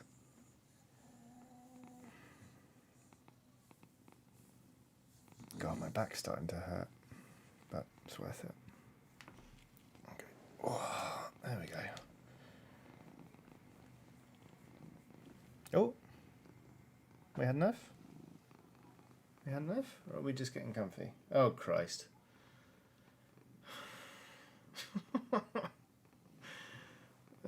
Okay, well I can't put this camera full screen without potentially losing the cat, so this is just sort of what's happening. She's blurry, but she's lovely. This is ridiculous. Honestly, she's never let me hold her this long. Not once. I need a wee. Flurgle Hinge. Flurgle Hinge says, do your parents understand what you do for a living? They actually do. They're very good. But I've also been doing this a long time. Not this. Feels like I've been doing this a long time. But, oh no, I'm going to miss super chats. Real Grog has done a super chat saying for Kitty and Community with a heart. Martin Thomas has done a super chat saying for the calming purrs. Spielbuild says snacks for Scout. Yeah, I first started appearing on camera in 2008. Oh, have you had enough? You had enough? Do you want to just sit in my lap? Yes. Oh, well, now you're out of shot. She's there, but... Oh no. Oh no. Hey, stay here. Oh. Nah, she's... Oh, okay. Ow, ow, ow, ow. She's out. That was good, wasn't it? Now I am absolutely covered in cat hair. Yeah, my parents are very understanding. I first appeared on camera in 2008, so they've had quite a long time to get used to the idea that I dick about on the internet for a living. Anyway, right. Yes, Ginger Hosley says, there's a video of a beardless Johnny but with the same strong voice. It's very strange if you're used to his current form. Yeah, there are lots of those from my very first presenting days when I was at ITN. And they're good fun, but they're alarmingly well SEO'd, so they keep popping up. And people keep going like, did you know there's this video? It's like, yes, I was there when it was filmed. But yeah, a bit of fun. Anyway, right. Let's try and pretend that this is a painting stream. Let's take a 5-minute break. I'll feed the cat a couple of treats to say thank you for blessing us with her presents. We're gonna make... Ooh, that's gonna be interesting. We'll see. Anyway, I'm gonna be back in 5 minutes. And then I'll return and we can carry on, because that's how things work, isn't it? Right, so here comes the Be Right Back screen. It's the dog, so if you're not going anywhere, then, still enjoy this. Either way, hydrate, grab a snack if you need to, make sure you're comfy, etc, etc. You know how to take 5 minutes. Stephen Paul says, med reminder. Exactly. So yeah, see you in a bit.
Hello. That probably wasn't 5 minutes, was it?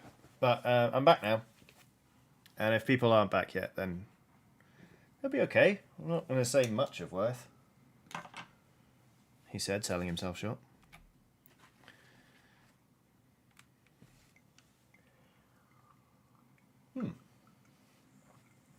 Let's just going to go swap this in. There we go. Nom, nom, nom, nom, nom, nom, nom. All right. Hello. Why can't I remember this guy? Torgillius. I probably can't remember his name. It's silly, but right. Double check that focus. Wow, the wind's howling. It's something awful out there. Bloody awful. So it is. Right. So yeah, we're going to go in and do some leather. Oh. God, sometimes having a break is the worst thing when you're painting miniatures. You come back and you're just like, oh, there's a lot to do. We'll get it. We'll get it. We'll get there. Johnny, how much cat hair is on the model now? Not as much as you'd suspect, although I do have a lot of miniatures where I somehow got cat hair on the model and didn't realise just before priming it. So there's cat hair sort of just embedded in some of them, which is pretty weird.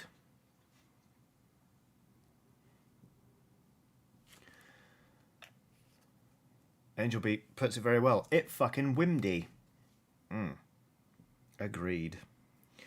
Right, let's just start. Do some of the metallics on this weird staff thing.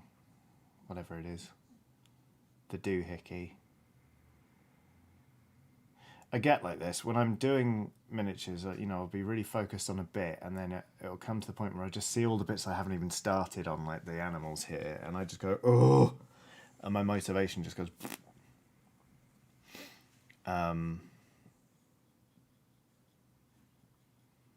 It's tricky. But you just have to push through sometimes and just block out the rest of the mini. Bob. It's now super chat saying, seeing Scout reminded me of a book series called Warriors that I read long back about cats and it being a weirdly good read. It had cat shamans, if I recall correctly. Intriguing. What's it? Where are you going? Come here. What are you doing? No one else is in. Alright, fine. Forgive me for not scrolling up and finding your username, but somebody just asked me if I have any tips on making the flashback mechanic from Blazing the Dark work in Shadowrun. I mean, one of the things about the flashback mechanic in Blades is that you can take stress from it, right? What if you took a point of stun damage for a flashback? Or more if it was really complicated. There has to be a cost, basically. That's the only thing, is there has to be a cost to a flashback. Unless it's super simple and straightforward. That's how I'd do it, anyway. Oh, the Warrior Cat series. A bunch of my friends and my sister watched it, says B. Reynolds 376. I don't remember Warrior Cat. I don't have a frame of reference for sort of when this was, so I don't know if it was after my time or before my time or what have you. Emma Benton read most of the Warrior Cat series books in middle school. Okay. Curious. I don't think I've even heard of them. I mean, I'm hardly encyclopedic on all things culture, especially cat culture, but there we go. Jack Wood says, oh no, I'm having catastrophic deja vu right now.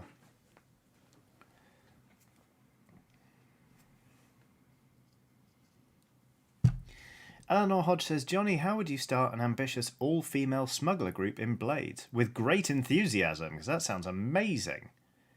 I guess I would want to know how that group came together. Maybe run a session 0 where like they all happen to just be people doing a job together, and then at the end they're like, we could make this work. That's a super great idea, though. Oh, am I going to sneeze? I've definitely got scout hair up my nose. That's really weird. It's just, people who have pets, you can probably relate to this. But fucking hell. Like, apologies for all of this, but like, for example, I can tell which cat has just used a litter tray based on the smell. Like, I've lived with them long enough that I can tell the difference between the smell of their shit, and obviously, on the way to then ideally go and scoop said litter. And I mean, obviously I have scout hair up my nose, but I can feel that it's hers. I can feel that this particular sinus irritation is from specifically that cat, which is so strange. People are so weird. By people in this instance, I very much mean me. I am weird. But maybe that's normal. Maybe it isn't normal. I don't know. Oh God, I'm exposing myself on the internet. Not like that, though. This isn't chat roulette. It's YouTube. God, when everyone was using chat roulette, those were interesting days, weren't they? Okay, good. Dark Absol writer can also tell. Good. Ray says, oh God, same. Good. Oh, hey, Scott. Oh, wow. Scott Perkins says in a super chat, just came back from a 12-mile walk from Bromley to North Greenwich to a kitty on stream. It is very windy. That is a hefty old walk. Good job. I haven't been to Greenwich in not years, but in ages because pandemic. But I've got the Cutty Sark tattooed on my arm. My dad used to take me and my brother, and we used to go with my mum as well, all the time when we were kids. So it means a tremendous amount to me. Hence that guy. Oh, excuse me. Mike Jones says, how many pets do you have? 3. 2 cats and 1 dog. But in the past, we've had ferrets. We've had I had rabbits when I was a child, but yeah, the ferrets were good. We used to have pigeons. Like, animals are good. I like them a lot. The ferrets were a lot of work, but they were worth it. They are so charismatic. Okie dokie, right.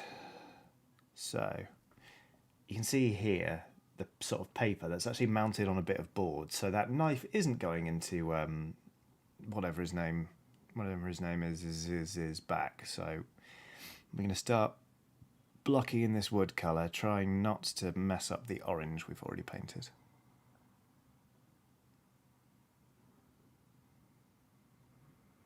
Come on. Here we go. Yes. There we go. 2 cats and a piglet, says Britt Kelly. Congratulations? That is not what I want to say. Correct is what I meant to say. Okay, here we go. Good. All going fine. Emma Benton says, I want a pet. One day it will happen. It's so unfair that, especially if you're renting, landlords can just be like, no pets. And that's just it. It's like, pets have been proven to be so beneficial for people, and there just isn't support for them to have them in sort of privately rented homes. It's such a pain. Like, I feel incredibly lucky that I'm no longer renting.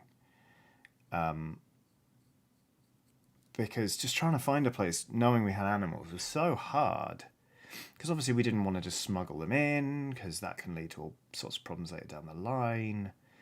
And it's, all right, maybe you can do it with cats, but definitely not with a dog. And it's just like, it's just rubbish. It's asking people to put aside something that could be really beneficial for their mental health.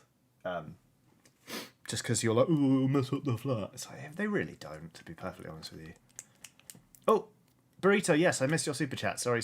I will scroll up and read it. Sorry. God, I've got scout hair in my mouth. Ugh. Shit. Yeah, Burrito, I'm really sorry. I missed your super chat. Do not super chat it again, but if you could tell me what it said, I will read that out. I'm very, very sorry. Sorry. Mancoy says, I mess up the floor more than any other animal in my flat. Yeah, exactly, right? It's like I'm the problem, not the pet. This is weird. My paint has formed a weird sort of balloon-like, stretchy acrylic covering. Look at this. It's like chewing gum. Funnily enough, actually, talking of landlords and stuff, in my last flat, the landlord tried to charge us £4,000 for the repairs they said the damage they said we'd done and that we needed to fix, which was absolutely ludicrous. And after a prolonged battle, they didn't get that money because they didn't bloody deserve it. And saw the flats on the market now, so they basically wanted us to pay for the renovations before they sold it, which is very, very, very funny. And it's funny actually. They said that we'd ruined the kitchen countertops and they needed to be completely replaced. They've not done it, so maybe they are serviceable after all. A friend sent it to me this morning and I was just like, oh, you. Which is a perfectly well-adjusted response I have. Nevermore says, Johnny, have you tried tacos de Jamaica? I haven't. I haven't.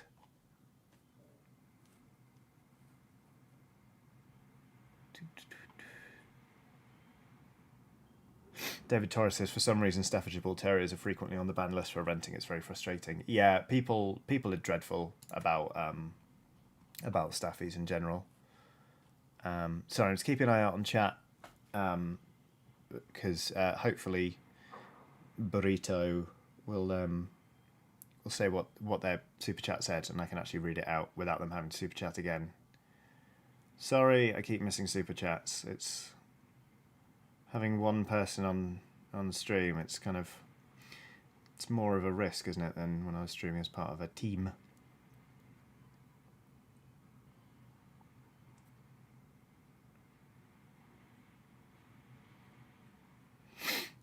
Mr. Jeff says, on the flip side of that, my parents have a property to rent out, and last time a tenant left, it cost them £2,000 to clean the place. They left it in such a state. I mean, that's dreadful, obviously. And, there are contractual obligations, like, according to the tenancy. And, I'm not saying tenants should just leave stuff in a state, but,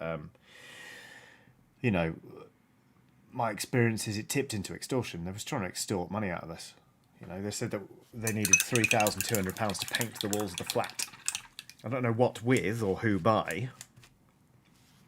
Maybe they were, gonna bring Picasso back from the dead to paint this 2-bedroom flat, but it was ludicrous.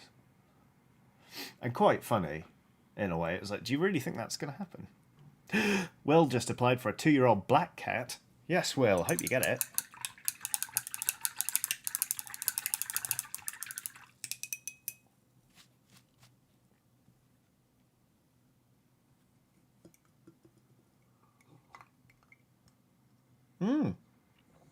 Darth Monk says, right, I have another D&D campaign, this time as a player. In 15 minutes, this Paladin of Loki bids you all farewell for now.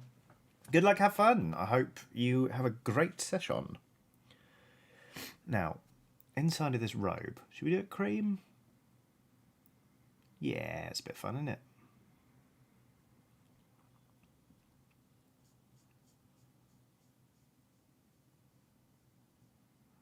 Don't mess it up, though.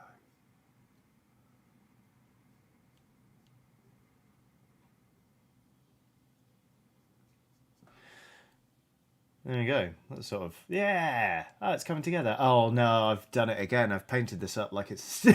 I've painted this dude up like he plays for the Chicago Bears. Oh well. Just gonna scan the chat again.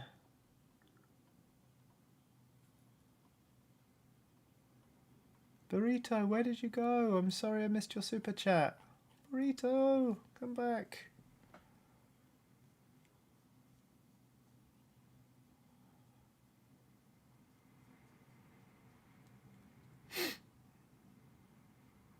For those of you who aren't keeping a close eye on chat, Will has just posted a link to the cat for which they've applied.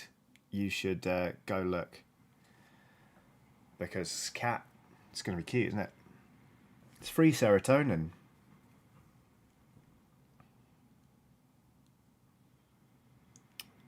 Well, that was messy, wasn't it, Johnny? You'll have to fix that later, won't you? Good lord, the wind is blowing hard. The dog is not going to want to walk out in that. She's going to be livid. I have to put a jumper on her, in which case she's going to be really livid. Bless her. She hates clothes. Ginger Hosley says, that's not something I expected to hear on a British stream. Yeah, I don't remember it because I was 3 months old, but my parents once had to go on a business trip to Chicago. They took me and my older brother, and they got him a Chicago Bears t-shirt, and like, I never really followed American football, but I think he sort of loosely followed the Bears. And then a couple of years ago, they were playing against the Raiders in London, in Tottenham, in sort of their new massive stadium. So we went along and we watched. Unfortunately, the Bears lost, but it was really good fun. Like, I'd never actually watched a game of American football before, and I didn't understand in what way it was different to rugby, apart from when someone goes down, obviously with the ball, then it's, you stop the action and set up again and all that kind of stuff. And it's bloody great, it turns out. It's really good.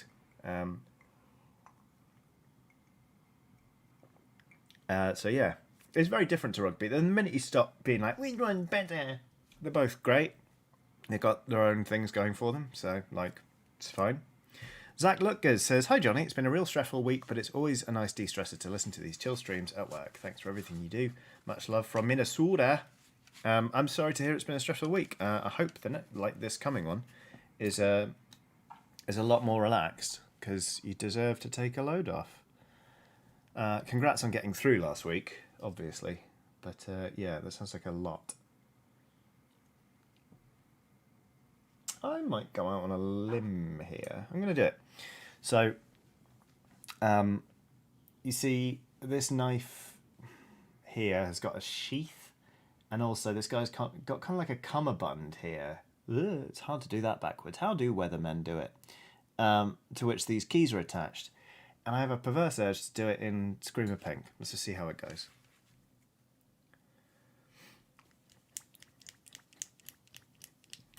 Will says, the best thing about American football is how easy it is to fuck off and get a beer without missing anything. That is quite useful. I remember going to see, when I worked at GameSpot, we went to San Francisco for a week before E3 to sort of team build and stuff, which was really good fun. Honestly, the best bit was that I was at E3 and I didn't have jet lag. I got so much more work done that year. But anyway, we went to a Giants game, and I was sat next to Sean McInnes, who basically explained how baseball works to me. And I was like, okay, cool. And I was really like, I'm going to pay attention to this. I'm going to watch the shit out of this game. I was determined to really follow the action.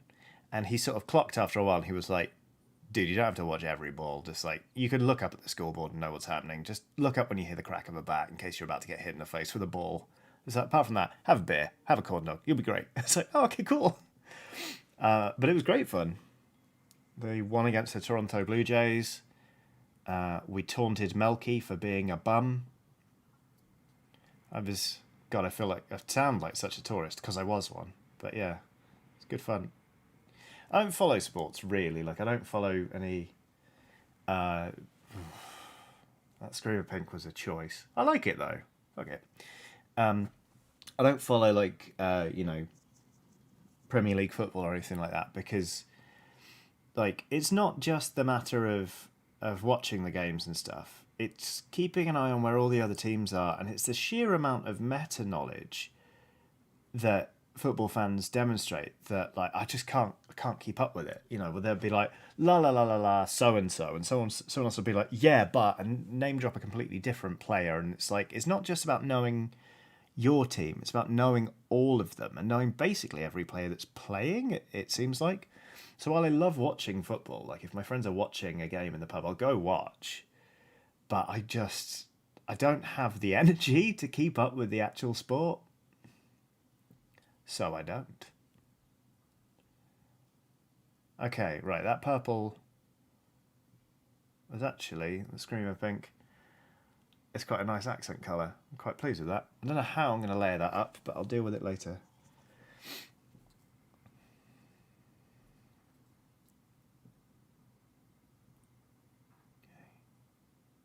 Yep. All right. Quite pleased with how this is coming together. Doubt I'll finish it in the next hour, but we'll get him a good long distance toward it. Sort of how the head's looking. Need to work out what the beard colour's going to be. You could use the pink on the cat too. Cheshire Cat, it says Hannah Wallace. Interesting. Might make the cat just sort of a brown. We'll see.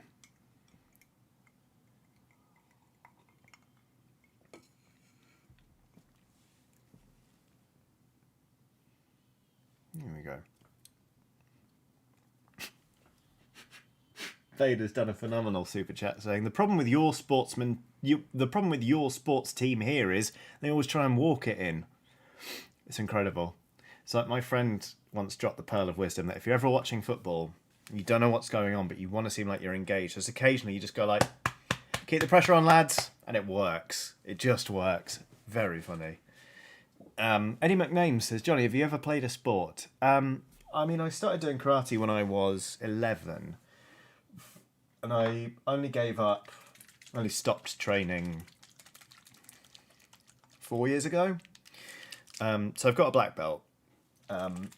So it wasn't really playing a sport. It was more I was going to tournaments and losing a lot. But I would say karate is the sport I have practiced the most. I bloody love it. It was, to be honest with you, I think it was my anxiety that put paid to me doing it anymore because the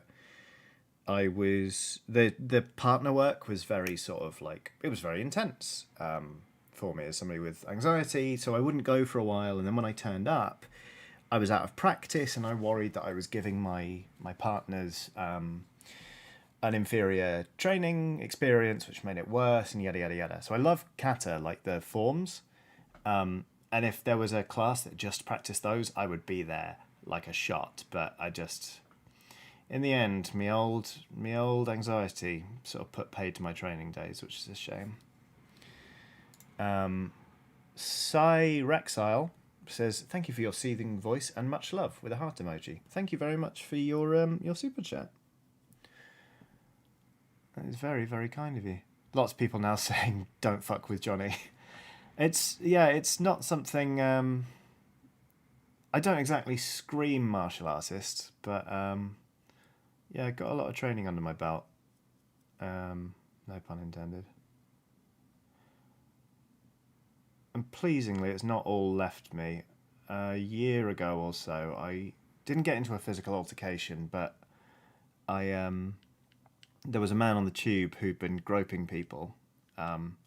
And another guy and I sort of held him on the platform, or kept him there rather. We didn't physically hold him while security was called. Eventually he was arrested and convicted. And 13, 12, but at the same time, like that guy was groping people on a train. It was not cool. And at one point he was trying to goad me into a fight, and I was able to block him quite effectively a few times. So that was nice. It was like, oh, it is all still in there somewhere. Right, so I've gone over this guy's beard in a slightly blue colour called Blue Horror, because I do want him to still have this wizened beard. But I think then we're going to get the old Contrast Apothecary White out and just try and give him a contrast beard, because that will be quick, won't it? Oh, burrito, thank you for everyone for telling me. Burrito, what did your thing say? What did your super chat say? Where is it? I'm going to find it and read it out. Justice for Burrito. Hi Johnny, earlier super chat. During lockdown, have you encountered any challenges maintaining your friendships and remaining grounded or connected? Once vaxxed, would you wait beyond required time to re-socialise? There have been challenges, definitely, because there are some I know, it's funny, because a lot of the friendships I really, really cherish are the ones where you can go for ages without seeing them and it's like nothing's changed. So nothing's really changed there. Also, I'm lucky in that a lot of my friendships are conducted over the internet, because some some of my friends don't live in London anymore, or we just play video games online together. So that's just how we sort of hang out. And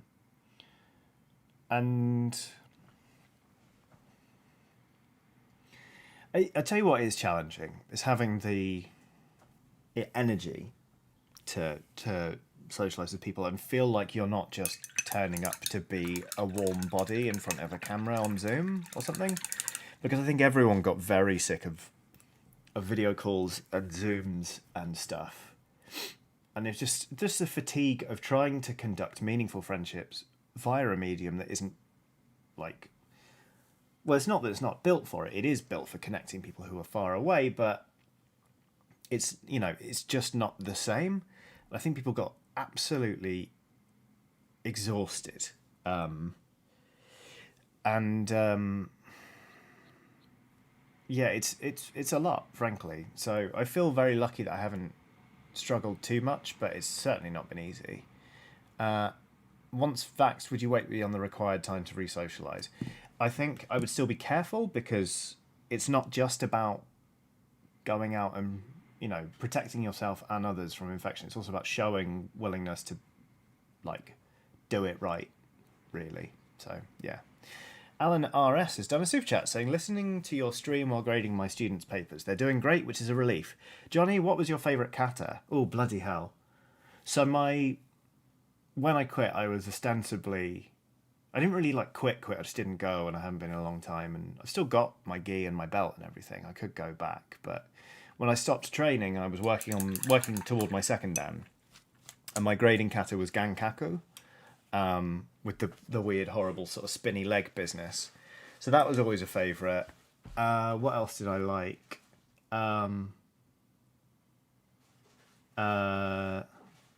Kankusho was brilliant.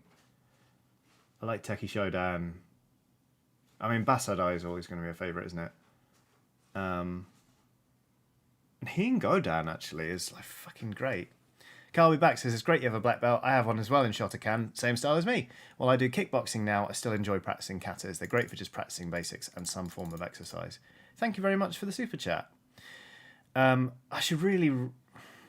What I should do, because I've probably got enough room now in the living room to practice kata, I should just relearn my kata and just keep training in them. Try and get that one-legged, that business in Gankaku back into my repertoire. We'll see, anyway. They're just good, aren't they? Jite was nice as well. Yeah. I tell you what, I was flipping awful at Hangetsu, but I really enjoyed learning that one. Lots of slow movements, and it's that turn. It's that sort of, what is it? Oh, and then the fists come out and back, and then out, in, and then down, and then it's that turn where you start to do all this business. It's absolutely wonderful. God, it's good. Might get back into karate. Maybe I'll do a kata stream one day. Just chill, just running through all the kata I know. Probably sound off. So you might hear me swearing at how badly I'm screwing them up. Johnny, have you seen the Tekken 7 trailer for Lydia? She does Kanku Dai. I haven't seen that. That's amazing. That's great. More Shotokan representation. I mean, it was quite well represented with Chuck Norris being a Shotokan karateka, but also Sub-Zero, shout out to him, practicing Shotokan. Great lad. Don't know if they've changed that in later iterations, but... Arcadia says, when EGX Resd and MCM resume, what kind of stuff will you be doing there? There's supposed to be special meetups for Patreon supporters? Thanks. So I haven't actually talked to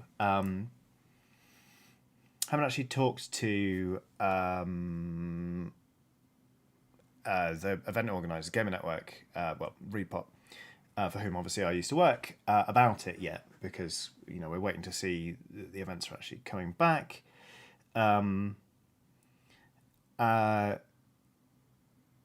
mean, I'll be there doing Oxventure stuff. I don't know if I'll be doing anything off my own back, sort of for my own Patreon, like doing meet and greets and stuff. I think if there's space, because I know they've had like RKG and people doing meet and greets at the stand.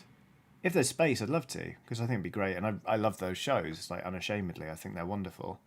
So yeah, but I haven't really planned anything beyond that because we're still waiting for events to really come back. And to be honest with you, with I think the first EGX back, I'll do some meet and greets and stuff, but I don't want to push myself too hard because I never used to play a single game at EGX because I was too busy doing live shows and running from stage to stage. So having time to actually experience the show as a punter would be delightful.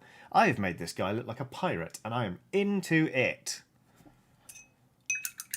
I'm going to screw this name up. I'm so sorry. But Amitar Bhagavan? Sorry. I was on a super chat saying, "Hey Johnny, I'm lucky enough that next year I'll be going to college in Scotland. Do you think you'll be doing live shows for Blades and D&D? All the best and hope you're safe." I mean, I don't know on that front. I'm kind of very much tied into outside Xbox and outside extras plans on that for those things. But hopefully, I think Scotland might be a challenge for those shows, but we will see. But yeah.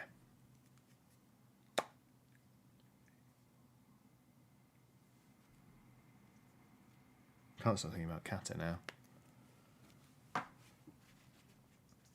He's hung up his belt and started doing Tai Chi instead. But my dad used to, because when I was 11, I was a child. He drove me to and from karate, and after a few weeks of watching, went, I mean, if I'm sat here, I may as well train. So he started doing it as well. And if it weren't for him, I would have quit at some point along the way. He kept me going, kept me training right the way through black belt and beyond, and we went to the same dojo even after I'd left home, and I was, at university, which was great. So just sort of see my dad. We'd jump around the room in pajamas trying to punch each other for a while, say like, "Bye, I love you," and then go home. But yeah. He's good crack, is my dad. Filling in the little purpley bits there. Right, I think it's time, before we get any further in this, that we slap some colour on these animals and really start just filling in the last of it. Simply Dave MN says, "Good family activity." Absolutely is. There was one time he accidentally punched me full on in the face and he felt dreadful about it, which was quite funny. But, yeah.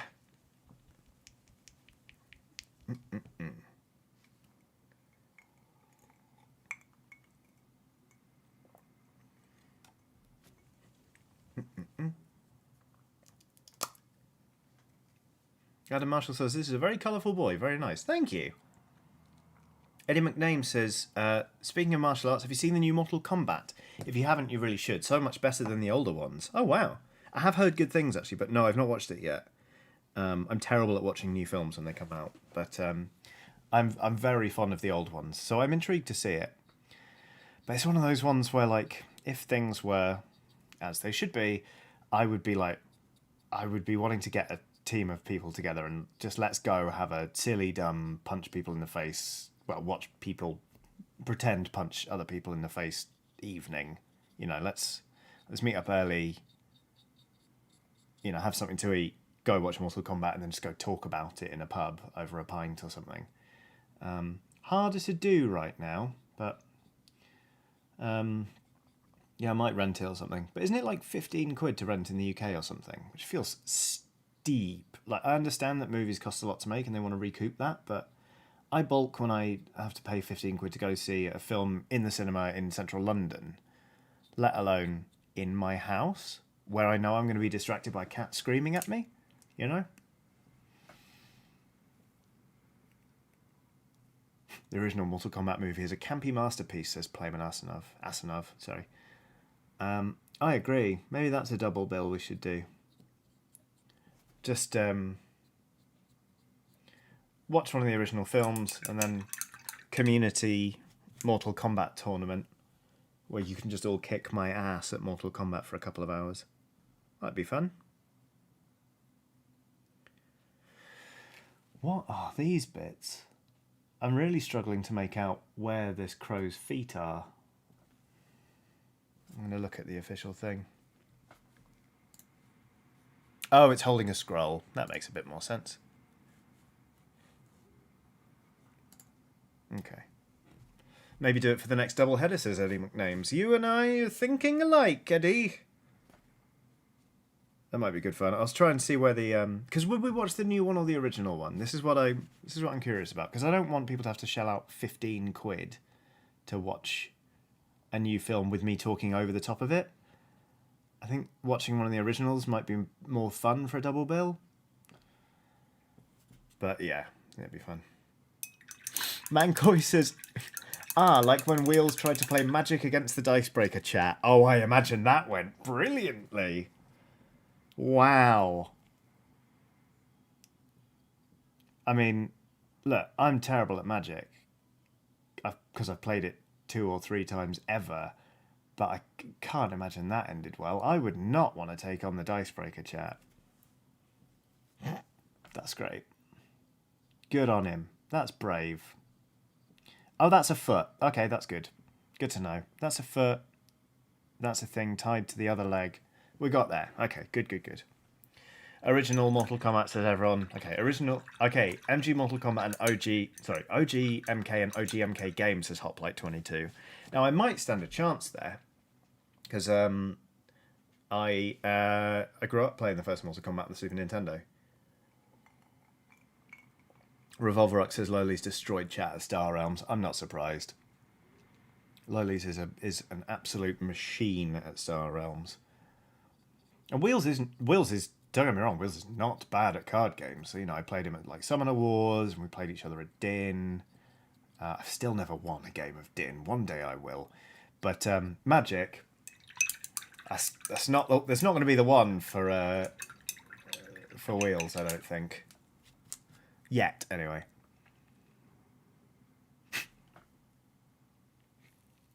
Argue Ryan says, I loved how everyone in the chat was like, I have a terrible deck to get onto Wheels' list, and then proceeded to demolish him.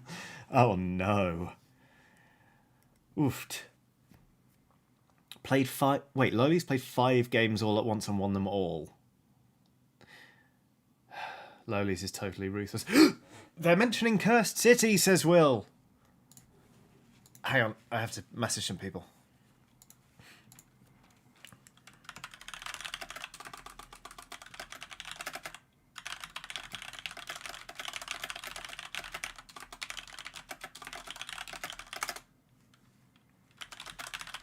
I'm streaming, so I can't watch, but... Alright, thank you for your understanding, chat.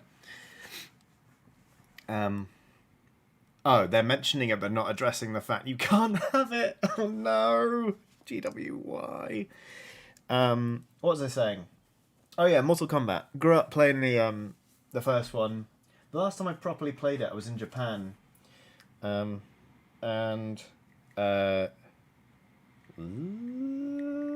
Earth Flesh, no, stay with me. There was a Super Nintendo running Mortal Kombat 3, and I cleaned up against all comers, which was nice. Raiden is my favourite in Mortal Kombat. Sub-Zero was always a favourite until the later games, like Deception, where they made him really slow and clunky. I always preferred it when he was just a counterpoint to Scorpion and had a very similar moveset. Who am I also alright with? Oh, crap. What's his... Kung Lao. Kung Lao's one of my favourites. Filling in the bits of skin on the rat. Doodle-doodle-doodle-doo. Also gonna paint the beak of the crow with Rakarth flesh. Doodle-doodle-doo.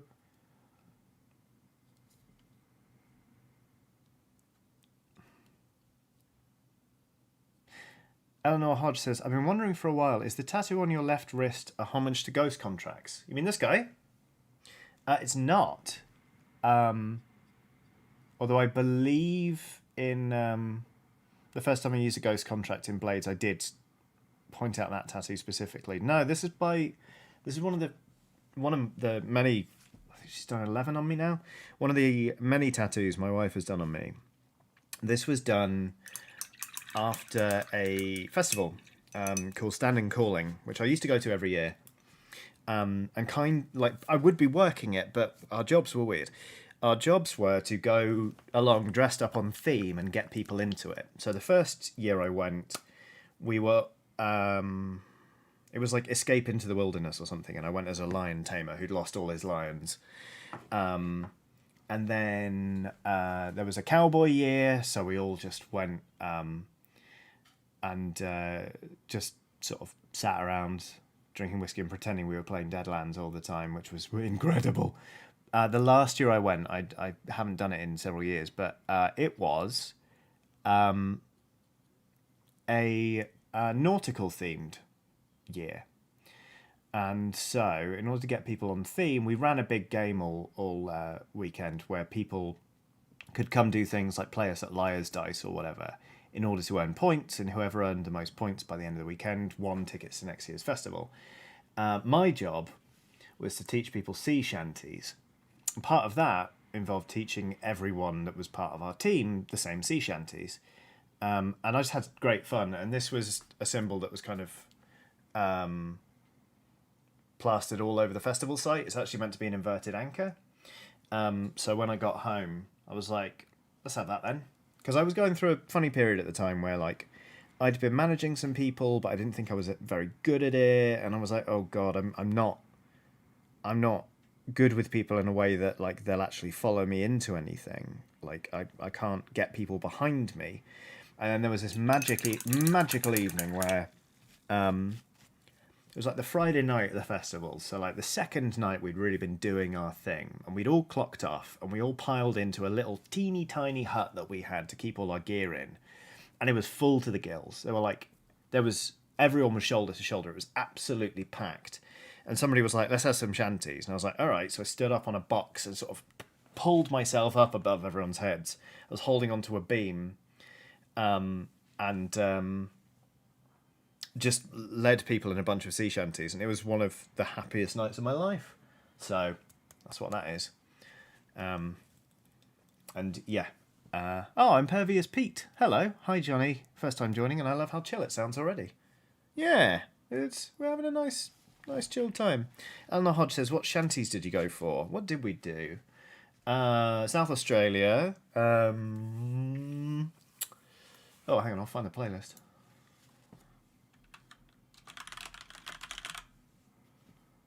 Were there only those? Paddy Lay Back, Fish in the Sea, Good Morning Ladies All, South Australia. There must have been more than that. Maybe there weren't. But yeah, it was just great fun. We had a really nice time. So yeah, it was good fun. I know, a lot of you have been asking to see more tattoos that my wife has done. A lot of them are on my legs, which is not great, but tell you what, I can show you if I focus on my chest. This bat. It's hard to show you without ruining a t-shirt, but there you go. That's one of them. But yeah. And let that also be the end of the OnlyFans jokes, please. Because frankly, like, mad respect to anyone who does do OnlyFans. Like, make your money, do your thing. But it's weird to be joking about me doing it. So we're going to stop that now. Thank you. And yeah, the bat's really good fun. Roswell Walton's done another super chat saying, at school I was taught sea shanties because of Newcastle's nautical heritage. It's disappointing that it's not still being done. Wow, that's really cool. Like, what a cool thing to learn at school. I mean, at least, you know, shanties are having kind of a renaissance recently because, you know, things like people love the Longest Johns and all that kind of thing. Like, so at least there's renewed interest. But I agree, it would be great if it was still part of the curriculum. Michael Berthelsen says, yeah, because saying that works so well with the cult, Johnny. Yeah, I get it, but, like, I'm not joking now. Like, you know, it was a fun joke with the whole cult chat thing, but I think, you know, I trust the audience to know well enough when I'm drawing a line under something so they can stop it. So there we go. Arsore, I don't know if I said that right, said, I was just about to ask whether you listen to The Longest Johns. It always comes up the minute shanties are mentioned. So, yeah. Yeah, they're good fun. What I've been listening to recently, David Coffin put out an incredible album of shanties last year, I think, that he just did. Basically, it was a live streamed concert, but he also recorded it for an album. And oof, it's a doozy. He's got a wonderful, wonderful voice. Mancoy says, planning to work out a version of Leave Her Johnny to sing when I get out of graduate school. The Stan Rogers one is the best in my mind. Oh, what else did we do? We had another...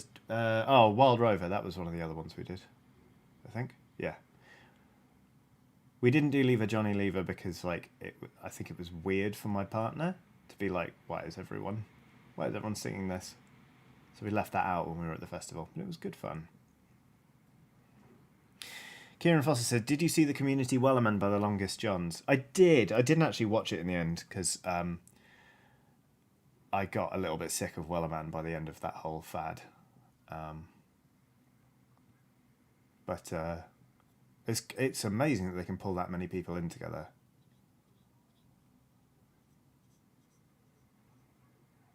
I also found the lead guy stare at the camera a little bit scary. I'm not gonna lie, that's not a nice thing to say, but I did. I found it a little bit like, oh.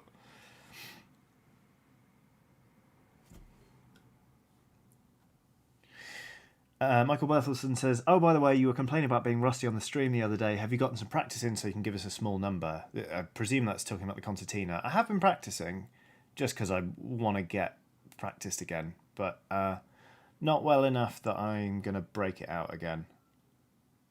I also don't want it to become a thing where every time I'm on the stream, people are like, concertina! It's just, I did it because I was excited about Sea of Thieves more than anything. Ah, that's another candle. Great. There we go. Arcadia says, have you been practicing concertina anymore? Oh, shite. Yes, I have. Okay, didn't actually get paint on myself that time, because those jeans are a write-off at the minute. I'm going to have to do something to fix those after I dropped red paint on myself last week. Stephen Paul is down Super Chat saying, this is a safe community for everyone, including Johnny. Let's not forget that. Thank you, that's very nice. And yeah, it's parasocial contracts are weird. They always are. They always have been. They always will be. And it's a tricky territory that, and it's a landscape that keeps changing. With people streaming and running a Discord, it brings you closer to content creators and stuff like that. But it's a weird landscape that we all have to navigate for our own safety and the safety of others. So I appreciate everyone's empathy and patience and all the good things.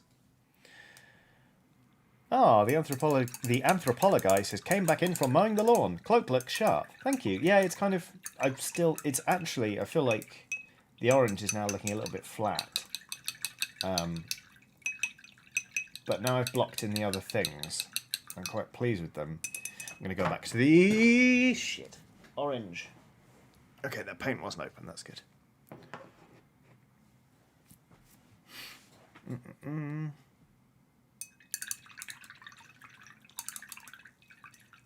Hey Johnny, I just wanted to let you know, you, the Oxbox crew, and the change of Acheron have given me and my friends the courage to start up a little weekly game of our own, and I'll be running a game I made.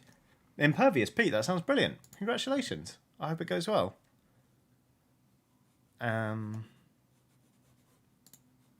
good luck.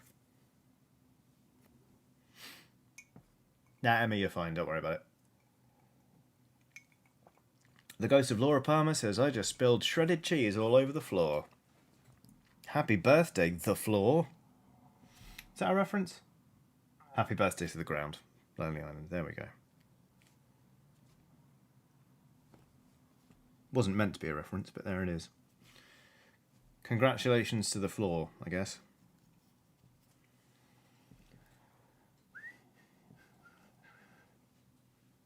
Mancoy says, "Oh no, do you have a cat? I haven't had to clean up cheese in years." Yeah, that sounds familiar.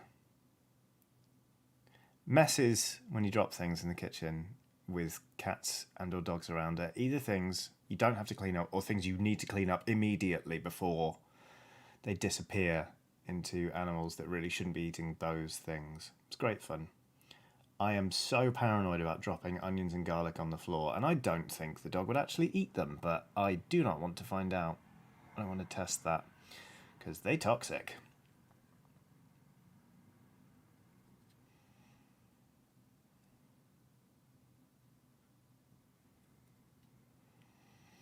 Alright, there we go. That's that. The candles are done.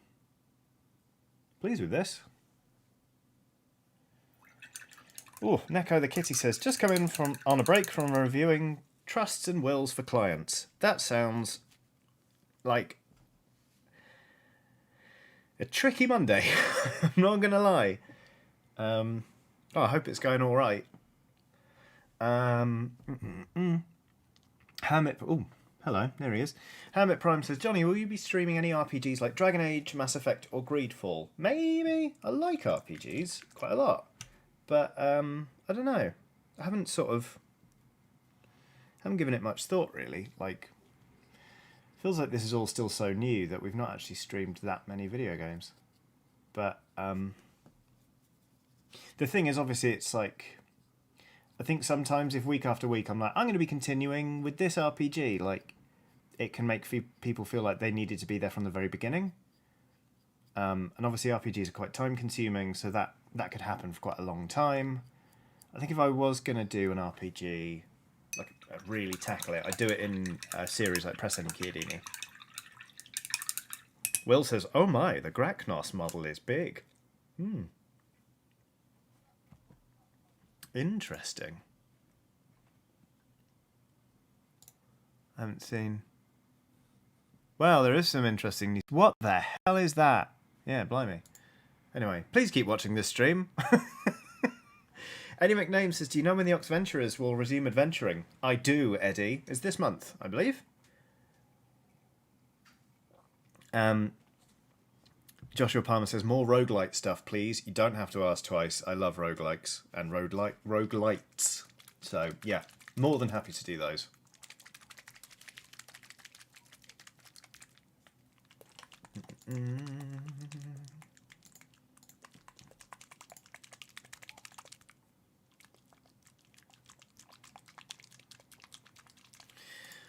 Right. Will says, I'm watching both. It's very tiring. Can we get some Fs in the chat for Will, please? Josephina Vengerberg says, will you be playing Resident Evil 8? Maybe. I'm not going to lie, I'm terrible at horror games. Really bad. I did play Resi 7 all the way through, but I did that with a friend. And we did it with, you know, like, we played it through with the lights off and the sound way up, and we got ourselves good and scared. But we were passing the pad whenever we died and all that kind of stuff, and that was fun. But I felt like I was quite useless at the puzzles. And the thing is, Resi is one of those series that you don't want to be bad at on camera, because people will tear you a new one. Even if you're great at it, people will try and tear you a new one. Because there are some very entitled people around that franchise, I think. Personal opinion, anyway. None of your business has done a super chat saying, it spins me out that anyone outside my hometown of Adelaide has heard the song South Australia. It's a great song. What's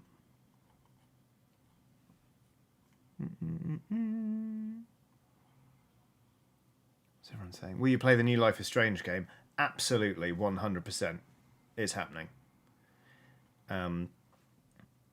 Joshua Palmer's on a super chat to say F. Thank you, Joshua Palmer. That's very kind. And I now owe Will some money, I think. David Torres says, does streaming on this channel feel very new to you, even though you've been streaming for so long? It's a completely different beast being solo. It is. I like it, to be honest. I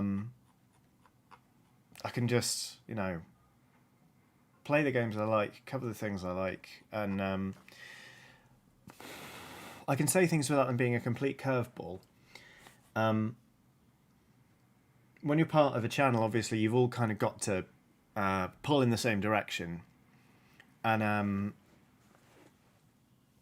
like it means that if you throw a curveball, if you say something really completely ridiculous, like for example, "fuck the police," it can spin people out.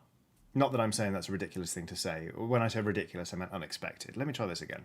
If you say anything unexpected, like "fuck the police," even if you mean it, it can make them go like, "Whoa, hey, oh, okay, well that got said, so yeesh." And it's a balancing act of pulling between the different people and making sure that no one is completely thrown out by what's happening or what's being said, but also no one is, but you're still able to be yourself. So you end up being sort of a modulated version of yourself, so you don't completely surprise anyone else. But the thing about sort of doing it solo and also being answerable only to myself is that I can cover topics I talk about and I can speak candidly.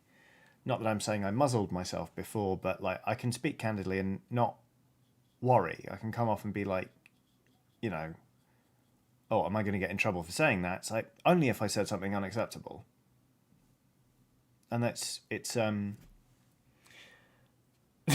Marshall says, on the other hand, you can say whoopa and create history. That's true. I mean, I miss sitting on the sofa and playing games with people. But yeah, no, largely speaking, it's been a really nice journey of discovery to sort of actually, in a way, this is going to sound a bit wanky, but finding out what sort of streamer I'm like when it is just me doing it off my own back and talking largely as the only person on the stream. And that's liberating, and it feels great actually, because like I said earlier, I've been doing this for 13 years. So it's quite a rare thing that I feel like I'm actually treading entirely new ground for myself, especially when it comes to streaming, because I've done a lot of it. So to feel like I'm actually working things out for the first time again is really nice, really refreshing. So yeah, there you go.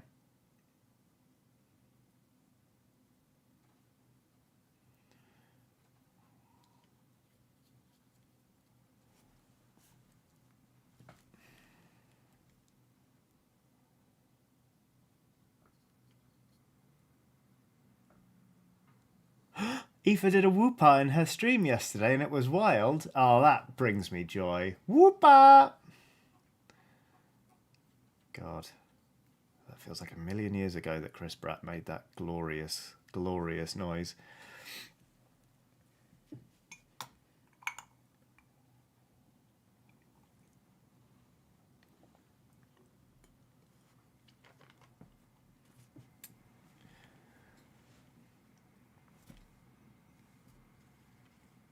Dave Darking has done a super chat saying, "A way to spend some time with the bus lady. Thanks for being the background sounds while I finished up working, brackets on a bank hole, sad face. Be well, Chief, mods and lovelies." Thank you very much, Dave. I hope you have a lovely, lovely evening. I'm sorry that you were working on your bank holiday. That is suboptimal. May you steal back some leisure time very, very soon. The wind is... Oh, and it's pissing it down as well. Bugger.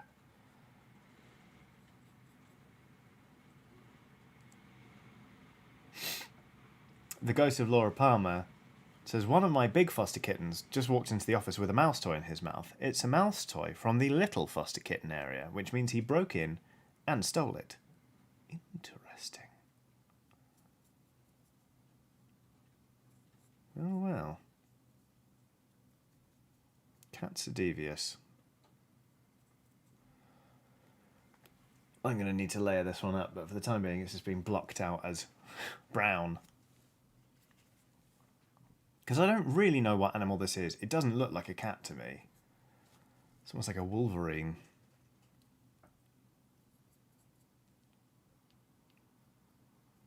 But it is nice to just get all of those bits of purely primed white to disappear. I'm enjoying that. I think I need to selectively shade a whole bunch of this model now. I need to shade the animals and the candles, that paper. Then I need to get back to work on that orange. Because it's so much of it, I want it to look really, really strong.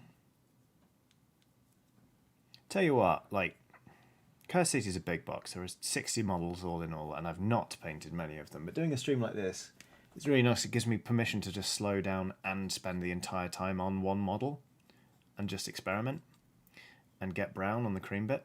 There we go. Fixed it. Da-da-da-da.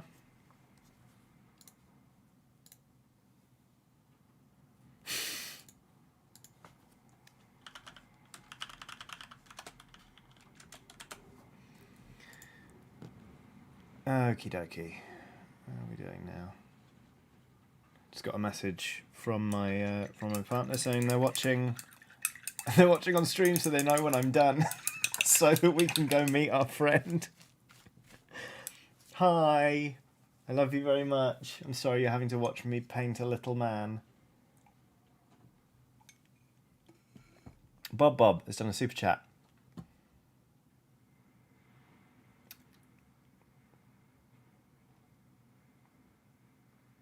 Bob has done a super chat.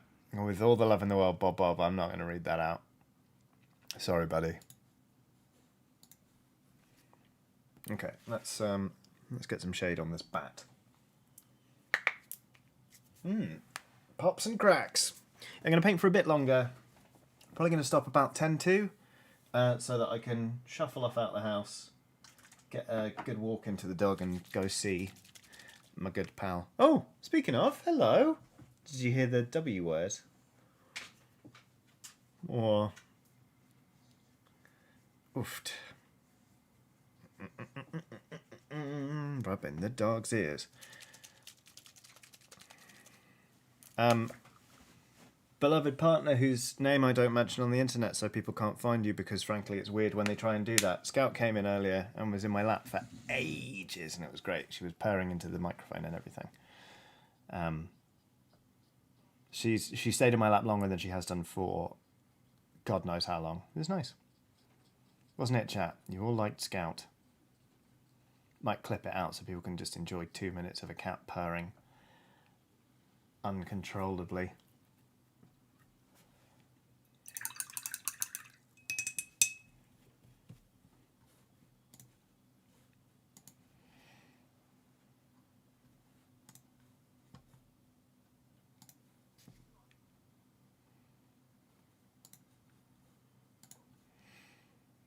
Aw, yeah. Chat's saying everyone. Chat is saying that Scout was appreciated. I am glad. She is a good cat.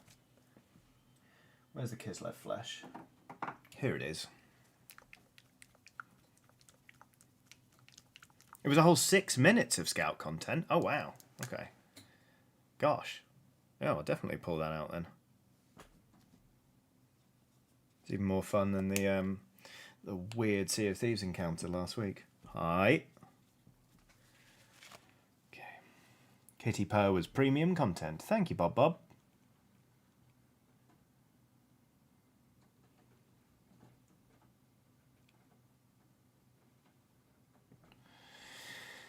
Okie dokie. We're getting there. There's a lot of very small details on this model, but it's nice. Like I say, I'm not going to get it finished because I'm only going to be streaming for about another... West Coast Weaver says best 6 minutes of the stream, to be honest. Completely agree. Another 15 minutes. And then I'll have to chip on. But this has been lovely. John Hall says, what's the earring, Johnny? This is to fund for a beer. Thank you very much for the super chat. It is a snack. It's a little... Come on, focus. It's a little cobra. Yeah, I'm fond of it. I lost my previous earring. It's somewhere in the house, but I lost it while having a nap. I don't know where it's gone. So, pick this up. It's good fun. Will says, what do you call a magician that's lost his magic? Ian. Enjoy. Very much enjoyed that joke. Alright, what's next?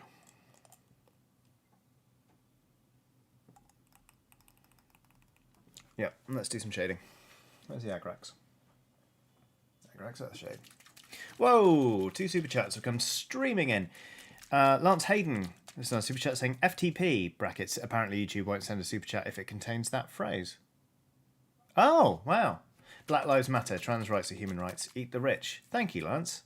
For A, for the super chat, B, for the good message, and C, for the illuminating facts about what phrases are blocked on super chats. Team People has done a super chat saying just went shopping and started to have a panic attack. Remembered your 5, 4, 3, 2, 1 from a previous stream and it helped a lot. Thanks. I'm really glad. I'm obviously sad to hear that you started to have a panic attack, but I'm really glad that the technique helped. It's really useful. It feels so weird and new agey, doesn't it? But it's good in the moment, so I'm glad it came in handy. For those of you not sure what we're talking about, 5, 4, 3, 2, 1 is a technique. I can't remember who pioneered it, but it's a technique to help you sort of ground yourself in the moment when you start to have a panic attack by, in your head, listing 5 things you can see, 4 things you can hear, 3 things you can feel, 2 things you can smell, and 1 thing you can taste. Because the good news is the 1 thing you can taste, you can always taste, mouth. Like, that always counts. I used it the other day when I was starting to have a panic attack, and it actually really calmed me down. It's very good. Whoa! Nathan Boyer has done an absolutely colossal super chat saying, "Hi Johnny, thank you for being you. You have brought so many of us laughs, entertainment and inspiration. You're awesome." Thank you, Nathan. That is extremely generous. Yeah, that's really huge. Thank you so much.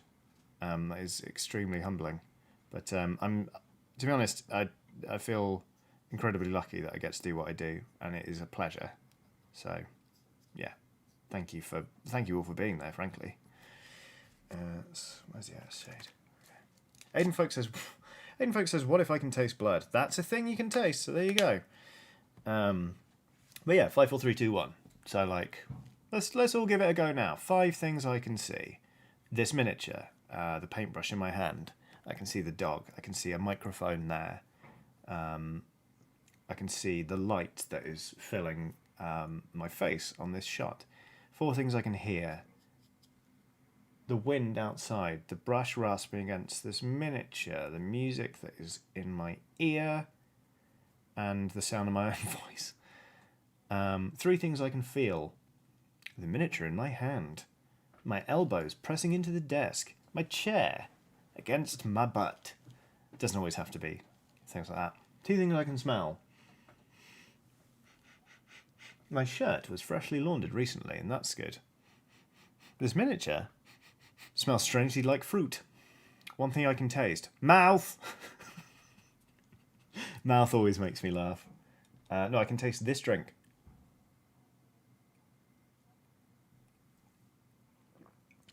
Oh no. I'm not going to be able to say this username properly. Abido Cianchulac 2 says, "I try 5, 4, 3, 2, 1 when I start to dissociate. Unfortunately, when I get to 1, my breath tastes so bad I no longer want to be reintegrated with my body." They say you can also just remember a strong taste, and that sort of helps.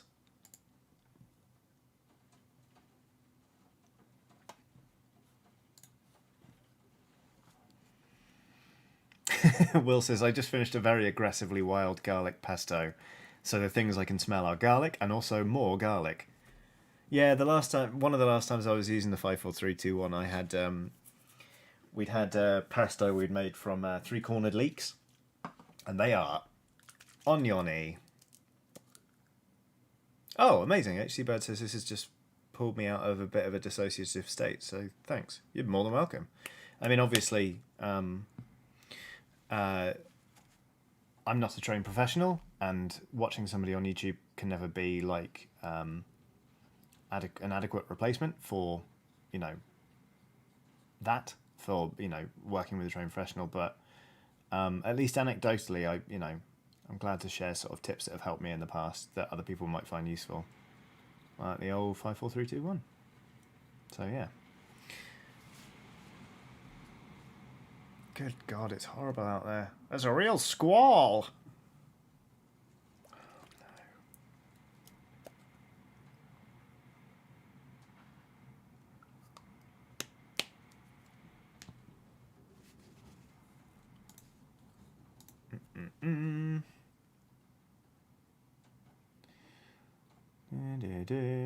Selectively shading a model.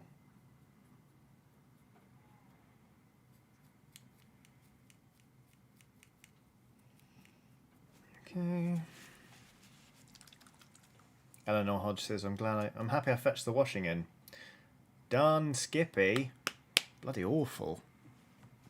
Oh, I'm glad some people are finding the 54321 useful though. I've seen a few people.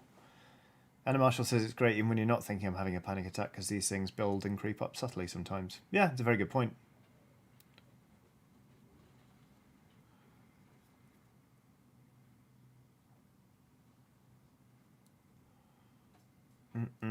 Yeah, it is just useful. And also, like, I used it a while ago and it didn't work.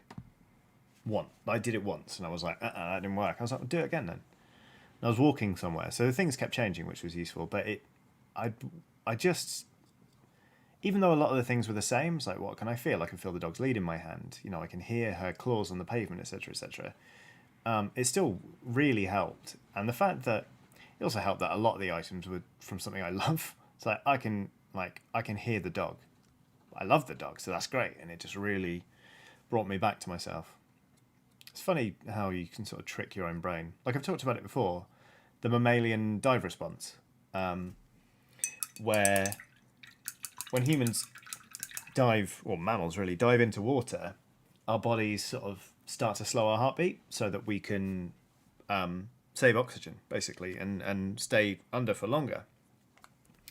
So if you're ever feeling quite anxious, you can just go you can splash water on your face, or fill up a sink and just sort of give it a little dip, and it can really help. It's not a coincidence that in films when people are stressed they go splash water on their face. You know, it's become a very commonly recognised symbol as like, oh, that person's stressed and they're trying to calm down. It's like, yeah, so there's a bit of their hindbrain that sort of responds to it. Although West Coast Weaver says, warning though, if you have sensory issues, it can potentially trigger a sensory overload. Still, when something does work for you, it's important to keep it in your toolkit. That's good to know. Steve Model Making has done a super chat saying, wind's howling. Oh god, that was a bad Geralt of Rivia. Wind's howling. Oh, there we go, there's a tiny bit better. I played the Witcher RPG with Doug Cockle, the voice of Geralt of Rivia, once, and it was nerve-wracking. I was playing Regis, the vampire, which was also nerve-wracking, but it was really good fun. But yeah, that was intimidating. It was for a charity game. It should still be online. I think it's the Hunt for Dandelion. It was a good time. One of the players was Sarah, the inventor of the combat wheelchair for D&D and other role-playing games, and they are just fantastic. So, a good time. Right, going back in with some of the orange here, just for the last 4 minutes of the stream. Just going to try and sort of start building this colour back up a little bit and really trying to make it pop. With any luck, anyway. And then I've got one last colour I'm going to build in sort of some of this yellow, which will be fun. And then I'm going to drag a piglet through some horrible wind to go see a pal. And rain.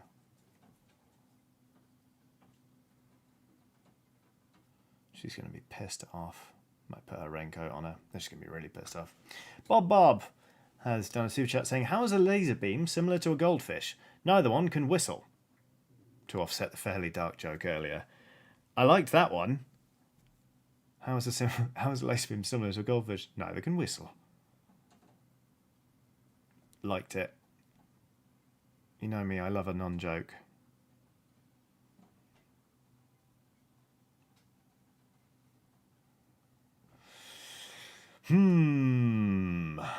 So here's where we're up to. All in all, I'm pleased with how far that's come in the last 3 hours or so. I'm going to keep layering up that orange. I'm not done with this cloak yet. I want to get some really crisp edge highlights on there. But largely speaking, yeah, I'm pleased with this dude, even if I cannot remember his name. I'm going to paint the tip of that flame orange while I remember to do it. So I'll start winding it up there. So if you're married to me and you're watching this solely to work out when I'm about to leave the house, you can stop watching now because I'll be underway in under 10 minutes. You can keep watching if you like, obviously. Like, I love you. But if you're not my spouse, which is to say, all but one of you, thank you all so much for watching. I really appreciate it. Like, I love doing this. I love painting. I really love streaming, and I really love the community that's sort of sprung up around the Patreon and this channel. So if you haven't had a look at the Patreon, it's patreon.com/Johnny Chiodini. Even if you're not planning on backing it, it's quite good to look at it just to see what other stuff I'm making that will eventually come to the channel. Because on Saturday, everyone got the first episode of Press Any Chiodini, which is a video game Let's Play series, but there's other stuff coming up that you can find out about by going there. If you are on the Cursed Bird site, that is Twitter, I'm JOHNNEH John. You can find me on there. If you wanted to like this stream, that would be nice, because the algorithm enjoys it when you do that. But most importantly, I'd like to say thank you very much for watching on this this dreary bank holiday Monday, or whatever the weather is like where you currently are and whatever time it is. Thank you very much. It's been lovely. I will be back on Thursday with a video game stream. I haven't decided when I'm streaming yet, but we will find out. So all of you enjoy your morning, afternoon, or evening, whatever it is. Stay hydrated. Tell your friends you love them. And I'll catch you very soon. Goodbye.